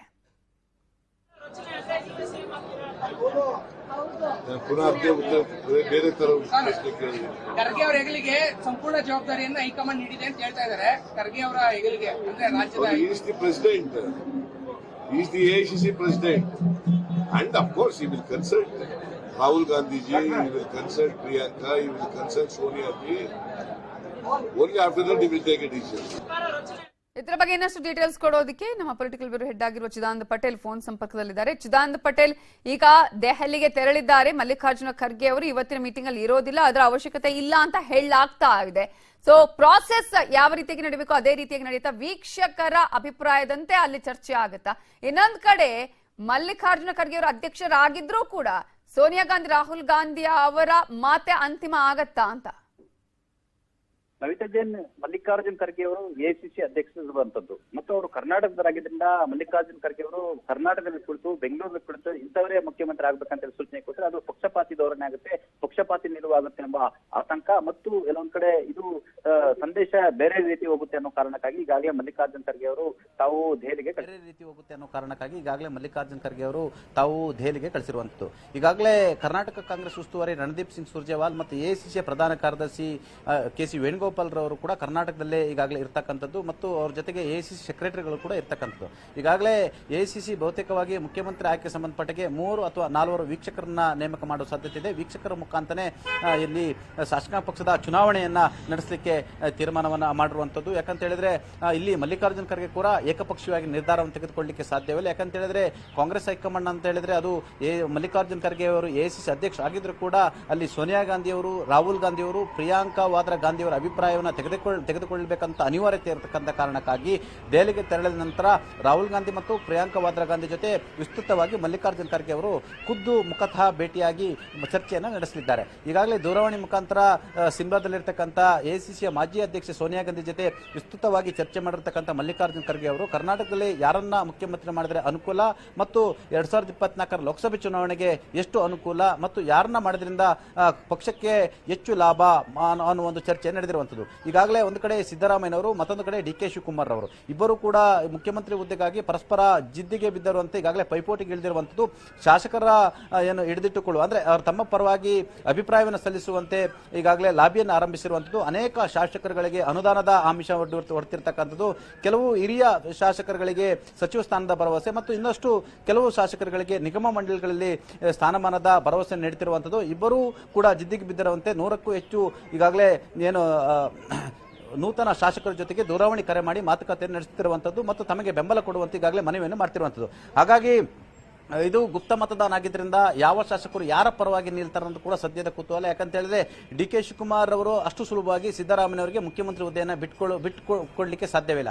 ಅದೇ ರೀತಿ ಸಿದ್ದರಾಮಯ್ಯನವರು ಕೂಡ ಡಿ ಕೆ ಶಿವಕುಮಾರ್ ಅವರಿಗೆ ಸುಲಭವಾಗಿ ಮುಖ್ಯಮಂತ್ರಿ ಆಗಲಿಕ್ಕೆ ಬಿಟ್ಟುಕೊಡಲ್ಲ. ಯಾಕಂತ ಹೇಳಿದ್ರೆ ಇಬ್ಬರು ಕೂಡ ಮುಖ್ಯಮಂತ್ರಿಯ ಕುರ್ಚಿಯ ಮೇಲೆ ಕಣ್ಣಿಟ್ಟಿರೋದ್ರಿಂದ ಇದು ಈಗಾಗಲೇ ಎಐಸಿಸಿಗೆ ದೊಡ್ಡ ತಲೆನೋವಾಗಿ ಪರಿಣಮಿಸಿರುವಂತದ್ದು. ಶಾಸಕರು ಕೊನೆಗಳಿಗೆ ಯಾರ ಪರವಾಗಿ ನಿಲ್ತಾರೆ ಅನ್ನೋದು ಕಾದು ನೋಡಬೇಕಾಗಿದೆ. ಯಾಕಂದ್ರೆ ಇದು ರಹಸ್ಯ ಮತದಾನ ಆಗಿದ್ದರಿಂದ ಕೆಲವು ಶಾಸಕರುಗಳಿಗೆ ಸಿದ್ದರಾಮಯ್ಯ ಅಥವಾ ಡಿ ಕೆ ಶಿವಕುಮಾರ್ ಅವರು ಒಂದಷ್ಟು ಆಮಿಷ ಒಡ್ಡುವ ಸಾಧ್ಯತೆ ಇದೆ ಅಂತ ಕೂಡ ಇದೀಗ ಬರ್ತಿರ್ತಕ್ಕಂಥ ಮಾಹಿತಿ. ಆರ್ಥಿಕ ಸಹಾಯ ಮಾಡುವ ಒಂದು ಏನು ಆಮಿಷವನ್ನು ಒಡ್ತಿದ್ದಾರೆ ಎಂಬ ಮಾಹಿತಿ. ಹಾಗಾಗಿ ಶಾಸಕರು ಸಿದ್ದರಾಮಯ್ಯ ಪರವಾಗಿ ನಿಲ್ತಾರ, ಡಿ ಕೆ ಪರವಾಗಿ ನಿಲ್ತಾರ ಅನ್ನೋದು ಕಾದು ನೋಡಬೇಕಾಗಿದೆ. ಒಂದಷ್ಟು ಶಾಸಕರ ಬಲ ಇದೀಗ ಸಿದ್ದರಾಮಯ್ಯಗಿದ್ರು ಕೂಡ ಡಿ ಕೆ ಶಿವಕುಮಾರ್ ಪಕ್ಷದ ಅಧ್ಯಕ್ಷರಾಗಿರ್ತಕ್ಕಂಥದ್ದು ಅನೇಕ ಶಾಸಕರ ಗೆಲುವಿಗೆ ಆರ್ಥಿಕ ನೆರವನ್ನು ನೀಡಿರುವಂತದ್ದು. ಬಹಳಷ್ಟು ಹೊಸ ಮುಖಗಳಿಗೆ ಸ್ವತಃ ಡಿ ಕೆ ಶಿವಕುಮಾರ್ ಅವರು ಏನು ಟಿಕೆಟ್ ಅನ್ನು ಕೊಟ್ಟಿರುವಂತದ್ದು. ಹಾಗಾಗಿ ಇದೊಂಥರ IPL ಮ್ಯಾಚ್ ತರ ಆದ್ರೂ ಕೂಡ ಆಶ್ಚರ್ಯ ಪಡಬೇಕಾಗಿಲ್ಲ. ಇಬ್ಬರ ನಡುವೆ ಜಿದ್ದಿನ ಪೈಪೋಟಿ ಇರೋದ್ರಿಂದ ಹೈಕಮಾಂಡ್ ತಲೆನೋವಾಗಿದ್ರೆ ಇದೀಗ ಏನು ಶಾಸಕರಿಂದ ಮತದಾನ ಮಾಡಿಸುವ ಸಾಧ್ಯತೆ ಇರ್ತಕ್ಕಂಥದ್ದು. Navita Jain. Okay, thank you Chidanth Patel ಡೀಟೇಲ್ಸ್ಗೆ. ಈಗ ಶಾಸಕರಿಗೇನೆ ಅಲ್ಲಿ ಆಮಿಷವನ್ನ ಒಡ್ಡಿ ತಾವು ಬೆಂಬಲವನ್ನ ಪಡೆದುಕೊಳ್ಳುವಂತಹ ಪ್ರಯತ್ನಗಳು ನಡೀತಾ ಇದೆ ಸಿಎಂ ಗಾದಿಗಾಗಿ.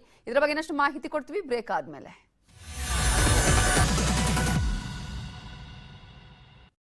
Welcome back. ನಿನ್ನೆ ಜಯನಗರ ವಿಧಾನಸಭಾ ಕ್ಷೇತ್ರದ ಫಲಿತಾಂಶ ಏನಾಗುತ್ತೆ ಅನ್ನುವಂತಹ ಕುತೂಹಲ ತಡರಾತ್ರಿವರೆಗೂ ಇತ್ತು. ಆ ನಂತರ ಫಲಿತಾಂಶ ಹೊರಬಿದ್ದಿದೆ. ಜಯನಗರದಲ್ಲಿ 16 ಮತಗಳ ಅಂತರದಿಂದ ಬಿಜೆಪಿಯ ಅಭ್ಯರ್ಥಿ ಗೆಲುವನ್ನ ಸಾಧಿಸಿದ್ದಾರೆ. ರಾಮಮೂರ್ತಿಯವರು ಗೆಲುವನ್ನ ಸಾಧಿಸಿದ್ದು ಬಿಜೆಪಿ ಗೆಲುವು ನಾವು ಮೋಸ ಕುತಂತ್ರಗಳಿಂದ ಚುನಾವಣೆ ಗೆದ್ದಿಲ್ಲ ಅಂತ ಹೇಳಿದ್ದಾರೆ ರಾಮಮೂರ್ತಿಯವರು. ಕಾಂಗ್ರೆಸ್ನ ಆರೋಪಗಳಿಗೆ ರಾಮಮೂರ್ತಿಯವರು ತಿರುಗೇಟನ್ನ ಕೊಟ್ಟಿದ್ದಾರೆ. ಮತಗಟ್ಟೆಗೆ ರಾಮಲಿಂಗಾರೆಡ್ಡಿ ಯಾಕೆ ಬರಬೇಕಿತ್ತು, ಅದಕ್ಕೆ ನಾನು ಅಶೋಕ್ ತೇಜಸ್ವಿ ಸೂರ್ಯ ಅವರನ್ನ ಕರೆದೆ ಅಂತ ಹೇಳಿ ನ್ಯೂಸ್ 18ಗೆ ಜಯನಗರದ ನೂತನ ಶಾಸಕರಾಗಿರುವ ರಾಮಮೂರ್ತಿ ಹೇಳಿಕೆಯನ್ನ ಕೊಟ್ಟಿದ್ದಾರೆ. ರಾಮಮೂರ್ತಿ ಅವರನ್ನ ನಮ್ಮ ರಿಪೋರ್ಟರ್ ಮಾತನಾಡಿಸಿದ್ದಾರೆ. ಅವರು ಏನ್ ಹೇಳಿದ್ದಾರೆ ನೋಡೋಣ. ಬೆಂಗಳೂರಿನಲ್ಲಿ ಭಾರಿ ಕುತೂಹಲ ಮೂಡಿಸಿದಂತಹ ಜಯನಗರ ವಿಧಾನಸಭಾ ಕ್ಷೇತ್ರದಲ್ಲಿ ಬಿಜೆಪಿ ಅಭ್ಯರ್ಥಿ 16 ಮತಗಳಿಂದ ಗೆಲುವನ್ನ ಸಾಧಿಸಿದ್ದಾರೆ. ನಮ್ಮ ಜೊತೆಲಿ ಅಭ್ಯರ್ಥಿ ಇದ್ದಾರೆ, ಅವರನ್ನೇ ಮಾತಾಡಿಸ್ತೀನಿ. ಕಾಂಗ್ರೆಸ್ ನಾಯಕರು ಜೊತೆಗೆ ರಾಮಲಿಂಗಾರೆಡ್ಡಿ ಅವರು ಇದೊಂದು ಮೋಸ ಮತ್ತೆ ಕುತಂತ್ರದ ಗೆಲುವು ಅಂತ ಹೇಳ್ತಾ ಇದ್ದಾರೆ. ಈ ಬಗ್ಗೆ ಏನ್ ಹೇಳ್ತೀರಿ? ಇಲ್ಲಿ ನಮ್ಮ ಒಂದು ವೋಟಿಂಗ್ ಏನು ರೂಮ್ ಇದೆ, ರಾಮಲಿಂಗಾರೆಡ್ಡಿ ಅವರು ಅಲ್ಲಿದ್ರು. ಅಲ್ಲಿರುವಂಥ CCTVಗಳು ಮತ್ತೆ ಅಲ್ಲಿ ಏನು 2-3 ವಿಡಿಯೋಗಳು ಮಾಡ್ತಾಯಿದ್ರು. ಎಲೆಕ್ಷನ್ ಕಮಿಷನರು ಅಲ್ಲೇ ಇದೆ. ಅದಾದಮೇಲೆ ಅವರೇ ಸೌಮ್ಯಾರೆಡ್ಡಿ ಅವರೇ ಹೇಳಿದ್ರು ಮತ್ತೆ ರೀಕೌಂಟಿಂಗ್ ಮಾಡಿ ಅಂತ ಅವರು ಅರ್ಜಿಯನ್ನು ಕೊಟ್ಟಿದ್ದಾರೆ. ಕೊಟ್ಟಾದ್ಮೇಲೆ ಅವ್ರ ಮುಂದೆ ಅದನ್ನ ರೀಕೌಂಟ್ ಮಾಡಿದ್ದಾರೆ. ಇದಾದಮೇಲೆ ಯಾವ ಸುಳ್ಳು ಯಾವ ಸತ್ಯ? ಈ ಎಲೆಕ್ಷನ್ ಕಮಿಷನರ್ಗೆ ಬೈಯೋದು, ಅವರಿಗೆ ಥ್ರೆಟ್ ಮಾಡೋದು, ಅಬ್ಸರ್ವರ್ಸ್ಗೆ ಬೈಯೋದು. ಮತ್ತು ರಾಮಲಿಂಗಾರೆಡ್ಡಿ ಅವರು ಅಲ್ಲಿ ಬರೋ ಅವಶ್ಯಕತೆ ಏನಿದೆ? ಒಳಗಡೆ ಬರೋದಕ್ಕೆ ಕ್ಯಾಂಡಿಡೇಟ್ ಬರಬೇಕು, ಕ್ಯಾಂಡಿಡೇಟ್ ಏಜೆಂಟ್ ಬರಬೇಕು. ಇಡೀ ಪಟಾಲಮ್ನೇ ಕರ್ಕೊಂಬಂದು ಗಲಾಟೆ ಮಾಡಿ ಮತ್ತೆ ಅಲ್ಲಿಗೆ ಬಂದು ಆಚೆ ಕಡೆ ಡಿ ಕೆ ಶಿವಕುಮಾರ್ ಅವರು ಮತ್ತು ಅವ್ರ ಪಟಾಲಮ್ಮು ಗೇಟ್ ಹೊಡಿತಾರೆ, ಗಲಾಟೆ ಮಾಡ್ತಾರೆ, ರೌಡಿಸಂ ಮಾಡ್ತಾ ಇದ್ದಾರೆ. ಒಳಗಡೆ ಇವರು ಮಾಡ್ತಿದ್ದಾರೆ. ಕುತಂತ್ರದಿಂದ ನೀವು ಗೆದ್ದಿದ್ದೀರಿ ಅಂತೇಳಿ ಮತ್ತೆ ತೇಜಸ್ವಿ ಸೂರ್ಯ ಅವರು ಅಲ್ಲಿಗೆ ಯಾಕೆ ಬಂದಿದ್ರು ಅಂತೇಳಿ ರಾಮಲಿಂಗಾರೆಡ್ಡಿ ಅವರು ಆರೋಪ ಮಾಡ್ತಾ ಇದ್ದಾರೆ. ರಾಮಲಿಂಗಾರೆಡ್ಡಿ ಅವರು ಯಾತಕ್ಕೆ ಬಂದಿದ್ರು ಅಲ್ಲಿಗೆ? ರಾಮಲಿಂಗಾರೆಡ್ಡಿ ಅವರು ಬಂದರು, ಎಲ್ಲ ಮಾಜಿ ಕಾರ್ಪೊರೇಟ್ಗಳು ಒಳಗಡೆ ಬಂದರು. ಅವ್ರು ಯಾರಿಗೂ ಬ್ಯಾಡ್ಜ್ ಇಲ್ಲ. ಪ್ರತಿಯೊಂದು ಓಟ್ ಹಾಕ್ಬೇಕಾದ್ರೆ ಪ್ರತಿಯೊಬ್ಬರದ್ದು ವಿಡಿಯೋ ಮಾಡಿದ್ದಾರೆ. ಇಲ್ಲಿ ಮನೆಗೆ ಹೋಗಿದ್ರಲ್ಲ 80 ವರ್ಷ ಅವ್ರಿಗೆ ಮಾಡಿದ್ದಾರೆ. ಈ ಬರೀ 16 ಮತ ಅಂತಲ್ಲಿ ನಾವು ಸೋಲ್ತೀವಿ ಅಂತ ರಾಮಲಿಂಗಾರೆಡ್ಡಿ ಅವರು ಈ ಥರ ಮಾಡೋದು ತಪ್ಪು. ಕಾನೂನು ಹೋರಾಟ ಮಾಡ್ತೀನಿ, ಕೋರ್ಟ್ ಮೂಲಕವಾಗಿ ನಾನು ಈ ಒಂದು ಕ್ಷೇತ್ರದಲ್ಲಿ ನಾನು ಚಾಲೆಂಜ್ ಮಾಡ್ತೀನಿ ಅಂತ ಹೇಳ್ತಾರೆ ಸರ್. ಮಾಡಲಿ ಸರ್. ಈಗ ಬೈಸಾ ನಾನು ಕೂಡ ನನಗೆ ಹೆಚ್ಚು ಕಡಿಮೆ ಆಗಿ ನಾನು ಕೂಡ ಕೋರ್ಟ್ಗೆ ಹೋಗ್ತಾ ಇದ್ದೆ. ಕೋರ್ಟ್ ವ್ಯವಸ್ಥೆನ ಎಲ್ಲರೂ ತಲೆಬಾಗಿಸ್ಬೇಕು. ನಾವು ಕೂಡ ಪ್ರತಿಯೊಂದು ದಾಖಲೆ ಏನು ಹೇಳುತ್ತೆ ಅದು ಮತ್ತು ಏನು ವಿಡಿಯೋಗಳು ಮಾಡಿದ್ದಾರೆ. ಇಡೀ ರೂಮಲ್ಲಿ CCTV ಇತ್ತಲ್ವಾ? ಇಬ್ಬಿಬ್ರು ಕ್ಯಾಂಡಿಡೇಟ್ ಇದು ರಾಮಲಿಂಗಾರೆಡ್ಡಿ ಅವ್ರಿಗಿದ್ರಲ್ಲ. ಆ ದೃಷ್ಟಿಯಿಂದ ಅವ್ರು ಕೋರ್ಟ್ಗೆ ಹೋಗಲಿ, ಎಲ್ಲ ದಾಖಲೆ ತೊಗೊಂಡು ಕೋರ್ಟಿಗೆ ಕೊಡಲಿ. ನಾವು ಕೂಡ ತಯಾರಿದ್ದೀವಿ. ಒಂದು ಕಡೆ ಒಳಗಡೆ ಬಂದು ರಾಮಲಿಂಗಾರೆಡ್ಡಿಯವರು ಬರ್ತಾರೆ. ಹೆಂಗೆ ಬರ್ತಾರೆ? ಒಳಗಡೆ ಬರ್ತಾರೆ. ದೃಷ್ಟಿಯಿಂದ ಅವರು ಗಲಾಟೆ ಮಾಡ್ತಾ ಇದ್ದಾರೆ. ಅಲ್ಲಿರೋ ಇದು ಪೋಲಿಂಗ್ ಆಫೀಸಿಗೆ ಥ್ರೆಟ್ ಮಾಡಿದ್ದಾರೆ. ಅವರೇ ಅಧಿಕಾರನ ದುರುಪಯೋಗ ಮಾಡ್ಕೊಂತಾರೆ. ಅವ್ರನ್ನ ಕಾಂಗ್ರೆಸ್ ಅವರು ನಾವಲ್ಲ ಸರ್. ಒಂದೊಂದು 10 ಸೆಕೆಂಡ್ 20 ಸೆಕೆಂಡ್ ತೊಗೊಂಡು ಬರ್ಕೊಂಡಿದ್ದಾರೆ. ಯಾವ ಸರಿ ಇದೆ ಯಾವ ಸರಿ ಇಲ್ಲ ಅಂತ. ಇದು ಅವರೇ ಹೇಳ್ತಾರೆ ಇದು ರಿಜೆಕ್ಟ್ ಮಾಡಿ ಅಂತ, ಅವ್ರಿಗೆ ಹಕ್ಕಿಯಲ್ಲಿದೆ ಮಾಡೋದಕ್ಕೆ. ಸೀಲಿಂಗ್ ಇರುವಂಥ ವೋಟಿಂಗ್ಲೆಲ್ಲ ಲೆಕ್ಕಾಚಾರ ಮಾಡಲಾಯಿತು ಅಂತ ಸರ್, ಆ ವಿಚಾರದ ಬಗ್ಗೆ ಹೇಳೋದಾದ್ರೆ? ಇಲ್ಲ, ಸೀಲಿಂಗ್ ಇರೋವಂಥ ಯಾವ್ಯಾವ ರಿಜೆಕ್ಟ್ ಆಯಿತು ಆ ರಿಜೆಕ್ಟ್ ಆಗಿದ್ದು ಹಂಗೆ ಇದೆ. ಇವತ್ತು ಕೂಡ 25-20 ರಿಜೆಕ್ಟ್ ಆಯಿತು, ಅದು ಹಂಗೆ ಇದೆ. ಯಾವ್ಯಾವುದು ಕನ್ಫ್ಯೂಷನ್ ಆಗಿತ್ತು ಅಂದರೆ ಕೆಲವು ಕಡೆ ಯಾರು ಆಫೀಸರು ಏನು ಎತ್ತ ಅಂತ ಕನ್ಫ್ಯೂಷನ್ ಆಗಿತ್ತು. ಇದನ್ನೆಲ್ಲ ಒಟ್ಟಿಗೆ ಕೂತ್ಕೊಂಡು ಕಾಂಗ್ರೆಸ್ ಏಜೆಂಟು ಇದ್ದರು, ನಾವು ಇದು ಎಲ್ಲ ಕೂತ್ಕೊಂಡು ಅದನ್ನು ಬಂತು. BJPಗೆ 516 ಮತ ನಮ್ಗೆ ಬಂತು, 197 ಅವ್ರಿಗೆ ಬಂತು. ಯಾವಾಗ ಡಿಫ್ರೆನ್ಸ್ ಬಂತು ನೋಡಿ, ಆ ಡಿಫ್ರೆನ್ಸ್ ಬಂದಾಗ ಏನು ಮಾಡಿದ್ರು, ಅವರು ಗಲಾಟೆ ಶುರು ಮಾಡೋರು. ಡಿಫ್ರೆನ್ಸ್ ಇಲ್ಲ ಅಂತ ಯಾಕೆ ಗಲಾಟೆ ಮಾಡ್ತಾರೆ? ಎಲ್ಲಿ ನಾವು ಸಣ್ಣ ಅವಧಿ ಇದ್ರಲ್ಲಿ ಸೋತಾಗ ಅದು ರಿಜೆಕ್ಟ್ ಮಾಡ್ಸಕ್ಕೆ ಹೋದ್ರು. ರಾಮಲಿಂಗೇಗೌಡರೇ ಬಂದು ರಿಜೆಕ್ಟ್ ಮಾಡೋಕ್ಕೆ ಇಲ್ಲಿ ಪವರ್ ಎಲ್ಲಿದೆ ಅವ್ರಿಗೆ? ಅದು ಹೋಗಿ ಅವ್ರನ್ನೇ ಕೇಳಿ ಕ್ಯಾಮ್ರಾದಲ್ಲಿ ಹೆಂಗೆ ಒಳಗಡೆ ಎಂಟ್ರ್ ಆಗ್ತಾರೆ. BTM ಶಾಸಕರು ಅಕ್ಕಿದೆ. ಅವಾಗ ನಾನು ಕರ್ಸ್ಕೊಂಡೆ, ಅಶೋಕ್ ಅವ್ರು ಬನ್ನಿ ಕರ್ಸಿದ್ದು, ತೇಜಸ್ವಿ ಕರ್ಸ್ಕೊಂಡೆ. ಸರ್ ಭಾಳ ತೊಂದರೆ ಮಾಡ್ತಿದ್ದಾರೆ, ನಾನು ಒಬ್ಬನೇ ಇದ್ದೀನಿ ಸರ್. ಬಂದಾಗ ಅವ್ರು ಬಂದ ತಕ್ಷಣ ಪೊಲೀಸರು ಅವ್ರನ್ನೂ ಆಚೆ ಕಳಿಸೋರು, ರಾಮಲಿಂಗೇಗೌಡರು ಆಚೆ ಕಳಿಸೋರು. ಬೇಗ CCTV ಚೆಕ್ ಮಾಡಲಿ. ಮಧ್ಯಾಹ್ನ 3:30 ಸಾಯಂಕಾಲ 7 ತನಕ 3-4 ಅವರು ರಾಮಲಿಂಗೇಗೌಡರವರು ಒಳಗಡೆ ಯಾತಕ್ಕೆ ಕೂತ್ಕೊಂಡು ಗಲಾಟೆ ಮಾಡಿದ್ರು. ಅದಕ್ಕೆ ನನಗೆ ಆನ್ಸರ್ ಬೇಕು, ಅವ್ರನ್ನೇ ಕೇಳಿ. ಒಬ್ಬ BTM ಶಾಸಕರು ನಮ್ಮ ಜಯನಗರ ವಿಧಾನಸಭಾ ಕ್ಷೇತ್ರದ ಎಲ್ಲಿ ಮತ ಎಣಿಕೆ ಕೇಂದ್ರಕ್ಕೆ ಯಾತಕ್ಕೆ ಬಂದಿದ್ದಾರೆ? That is very important. ಅವರೇ ಗೋಲ್ಮಾಲ್ ಮಾಡೋಕ್ಕೆ ಬಂದಿದ್ದಾರೆ, ನಾವಲ್ಲ. ಕೋರ್ಟಲ್ಲಿ ಏನೇ ತೀರ್ಮಾನ ನಾವು ತಲೆ ಬಾಗ್ತೀವಿ, ಅವರು ತಲೆ ಬಾಗ್ಬೇಕು. Thank you. ಎಸ್, ಇದಿಷ್ಟು ರಾಮಮೂರ್ತಿ ಅವರ ಮಾತು. ಕ್ಯಾಮರಾ ಪರ್ಸನ್ ಸುಮೇಶ್ ಜೊತೆ ಗಂಗಾಧರ್ ಭಕ್ತ, ನ್ಯೂಸ್ 18 ಕನ್ನಡ, ಬೆಂಗಳೂರು. ಇದು ರಾಮಮೂರ್ತಿಯವರ ಮಾತು. ಇನ್ನು ರಾಮಲಿಂಗಾರೆಡ್ಡಿ ಹಾಗೇನೆ CK ರಾಮಮೂರ್ತಿ ಅವರು ಪರಸ್ಪರ ಮಾಡಿಕೊಂಡಂತಹ ಆರೋಪ ಪ್ರತ್ಯಾರೋಪಗಳು ಏನು ನೋಡೋಣ. ಈಗ ಎಲೆಕ್ಷನ್ ಅಲ್ಲಿ ಸೋಲು ಗೆಲುವನ್ನು ಸಹಜ, ಆದರೆ ಮೋಸದಿಂದ ಸೋಲ್ತಿದ್ದು ದುಃಖ ಆಗುತ್ತೆ ಅಷ್ಟೇ. ಮೋಸದಿಂದ ಸೋಲಿಸ್ತಾರಲ್ಲ, ಎಲೆಕ್ಷನಲ್ಲಿ ನಿಜವಾಗ್ಲೂ ಸೋಲೋದು ಬೇರೆ ವಿಚಾರ. ಆದರೆ ಮೋಸದಿಂದ ಕುತಂತ್ರದಿಂದ ಸೋಲಿಸ್ತಾರಲ್ಲ, ಅದಕ್ಕೆ ವಿಷಾದ. ಈಗ ರಾಮಲಿಂಗಾರೆಡ್ಡಿ ಅವರೇ ಅಲ್ಲಿದ್ದರು, ಎಲ್ಲಿ ನಮ್ಮ ಒಂದು ವೋಟಿಂಗ್ ಏನು ರೂಮ್ ಇದೆ, ರಾಮಲಿಂಗಾರೆಡ್ಡಿ ಅವರು ಅಲ್ಲಿದ್ದರು. ಮಧ್ಯಾಹ್ನ 3:30 ಬಂದು ಅಲ್ಲೇ ಇದ್ದು, ಮತ್ತು ರಾತ್ರಿ 11 ಗಂಟೆ ತನಕ, ಸುಮಾರು 9 ಗಂಟೆ ತನಕ ರಾಮಲಿಂಗಾರೆಡ್ಡಿ ಅವರು ಅಲ್ಲಿದ್ದರು. ಇದಾದಮೇಲೆ ಯಾವ ಸುಳ್ಳು ಯಾವ ಸತ್ಯ? ಒಂದ್ಸಲಿ ರಿಜೆಕ್ಟ್ ಆದಮೇಲೆ ಮತ್ತೆ ಅದನ್ನು ತಗೊಳ್ಳುವಂಥ ಕಾನೂನು ಎಲ್ಲೂ ಇಲ್ಲ. 4-5 ಬಾರಿ ಎಣಿಕೆ ಮಾಡೋದಕ್ಕೆ ಪ್ರಾವಿಷನ್ನೇ ಇಲ್ಲ, ಆದರೂ ಕೂಡ ಮಾಡಿದ್ದಾರೆ. ಎಲ್ಲ ಪ್ರಾವಿಷನ್ಸ್ನ ಗಾಳಿಗೂ ತೂರಿ ಅಧಿಕಾರಿಗಳು ರಾಜಕಾರಣಿಗಳ ಜೊತೆ ಶಾಮೀಲಾಗಿ ಮಾಡಿರ್ತಕ್ಕಂಥದ್ದು. ಇದು ಕೋರ್ಟಲ್ಲಿ ಇದ್ರ ವಿರುದ್ಧ ಇವತ್ತು ಸರ್ಟಿಫಿಕೇಟ್ ಕಾಪೀಸ್ ಎಲ್ಲ ತಗೊಳ್ತೀವಿ. ತಗೊಂಡ್ಮೇಲೆ ನೋಡೋಣ, ಕೋರ್ಟಲ್ಲಿ ನ್ಯಾಯ ಕೇಳೋಣ. ಕೋರ್ಟ್ ವ್ಯವಸ್ಥೆನ ಎಲ್ಲರೂ ತಲೆ ಬಾಗಿಸ್ಬೇಕು. ಇದರಲ್ಲಿ ಅದಕ್ಕೆ ಪಾರ್ಟಿನಲ್ಲಿ ಏನು ಅವಕಾಶ ಕೊಡಿ, ಎಲ್ಲರಿಗೂ ಅವಕಾಶ ಕೊಡಿ, ಕೋರ್ಟ್ಗೂ ಅವಕಾಶವನ್ನು ಕೊಟ್ಟಿದೆ, ಚಾಲೆಂಜ್ ಮಾಡಲಿ. ನಾವು ಕೂಡ ಪ್ರತಿಯೊಂದು ದಾಖಲೆ ಏನು ಹೇಳುತ್ತೆ ಅದು, ಮತ್ತು ಏನು ವಿಡಿಯೋಗಳು ಮಾಡಿದ್ದಾರೆ. ಇಡೀ ರೂಮಲ್ಲಿ CCTV ಇತ್ತಲ್ವ. ಇಬ್ಬಿಬ್ಬರು ಕ್ಯಾಂಡಿಡೇಟ್ ಇದು ರಾಮಲಿಂಗಾರೆಡ್ಡಿ ಅವ್ರಿಗಿದ್ರಲ್ಲ, ಆ ದೃಷ್ಟಿಯಿಂದ ಅವ್ರು ಕೋರ್ಟ್ಗೆ ಹೋಗಲಿ, ಎಲ್ಲ ದಾಖಲೆ ತೊಗೊಂಡು ಕೋರ್ಟಿಗೆ ಕೊಡಲಿ, ನಾವು ಕೂಡ ತಯಾರಿದ್ದೀವಿ. ಇವರೇ ರೆವಿನ್ಯೂ ಆಫೀಸರೇ ರಿಜೆಕ್ಟ್ ಮಾಡಿದರು, ಮತ್ತೆ ಒತ್ತಡದಿಂದ ಅದನ್ನೆಲ್ಲ ಕೂಡ ತಗೊಂಡು ಮಾಡಿದ್ದಾರೆ. ಸೌಮ್ಯಾರೆಡ್ಡಿ ಅವರೇ ಹೇಳಿದ್ರು, ಮತ್ತೆ ರೀಕೌಂಟಿಂಗ್ ಮಾಡಿ ಅಂತ ಅವರು ಅರ್ಜಿಯನ್ನು ಕೊಟ್ಟಿದ್ದಾರೆ. ಕೊಟ್ಟಾದ್ಮೇಲೆ ಅವ್ರ ಮುಂದೆ ಅದನ್ನ ರೀಕೌಂಟ್ ಮಾಡಿದ್ದಾರೆ. ಇದಾದಮೇಲೆ ಯಾವ ಸುಳ್ಳು ಯಾವ ಸತ್ಯ? ತೇಜಸ್ವಿ ಸೂರ್ಯ ಕ್ಯಾಂಡಿಡೇಟ್ ಅಲ್ಲ, ಅಲ್ಲಿ ಅವರು ಬರೋ ಹಾಗೆ ಇರಲಿಲ್ಲ, ಅವರು ಬಂದಿದ್ದಾರೆ, ಅದು ವಿಡಿಯೋ ಇದೆ. ರಾಮಲಿಂಗಾರೆಡ್ಡಿ ಅವರು ಯಾತಕ್ಕೆ ಬಂದಿದ್ರು ಅಲ್ಲಿಗೆ? ರಾಮಲಿಂಗಾರೆಡ್ಡಿ ಅವರು ಬಂದರು, ಎಲ್ಲ ಮಾಜಿ ಕಾರ್ಪೊರೇಟರ್ಗಳು ಒಳಗಡೆ ಬಂದರು, ಅವ್ರು ಯಾರಿಗೂ ಬ್ಯಾಡ್ಜ್ ಇಲ್ಲ. ಯಾರು ರಾಮಲಿಂಗಾರೆಡ್ಡಿ ಅವರು ಎಲೆಕ್ಷನ್ ಚೀಫಾ? ಅಲ್ಲಿ ಒತ್ತಡ ಮಾಡಿ UP ಅಬ್ಸರ್ವರ್ಗೆ ಒತ್ತಡ ಹಾಕಿ, ಇಲ್ಲಿ ಕಾಂತರಾಜು ಅಂತ ರೆವಿನ್ಯೂ ಅಧಿಕಾರಿಗೆ ಅವರಿಗೆ ಒತ್ತಡ ಹಾಕಿ ಇದನ್ನು ಮಾಡಿದ್ದಾರೆ. ಎಲೆಕ್ಷನ್ ಕಮಿಷನರ್ಗೆ ಬೈಯೋದು, ಅವರಿಗೆ ಥ್ರೆಟ್ ಮಾಡೋದು, ಅಬ್ಸರ್ವರ್ಸ್ಗೆ ಬೈಯೋದು, ಇಡೀ ಪಟಾಲಂನೇ ಕರ್ಕೊಂಬಂದು ಗಲಾಟೆ ಮಾಡಿ ಮತ್ತೆ ಅಲ್ಲಿಗೆ ಬಂದು ಆಚೆ ಕಡೆ DK ಶಿವಕುಮಾರ್ ಅವರು ಮತ್ತು ಅವ್ರ ಪಟಾಲಮ್ಮು ಗೇಟ್ ಹೊಡಿತಾರೆ, ಗಲಾಟೆ ಮಾಡ್ತಾರೆ, ರೌಡಿಸಂ ಮಾಡ್ತಾ ಇದ್ದಾರೆ. ಒಳಗಡೆ ಇವರು ಮಾಡ್ತಿದ್ದಾರೆ. ಇವರು ಚುನಾವಣೆ ವ್ಯವಸ್ಥೆಯಲ್ಲಿ ಅವರಿಗೆ ನಂಬಿಕೆ ಇಲ್ಲ.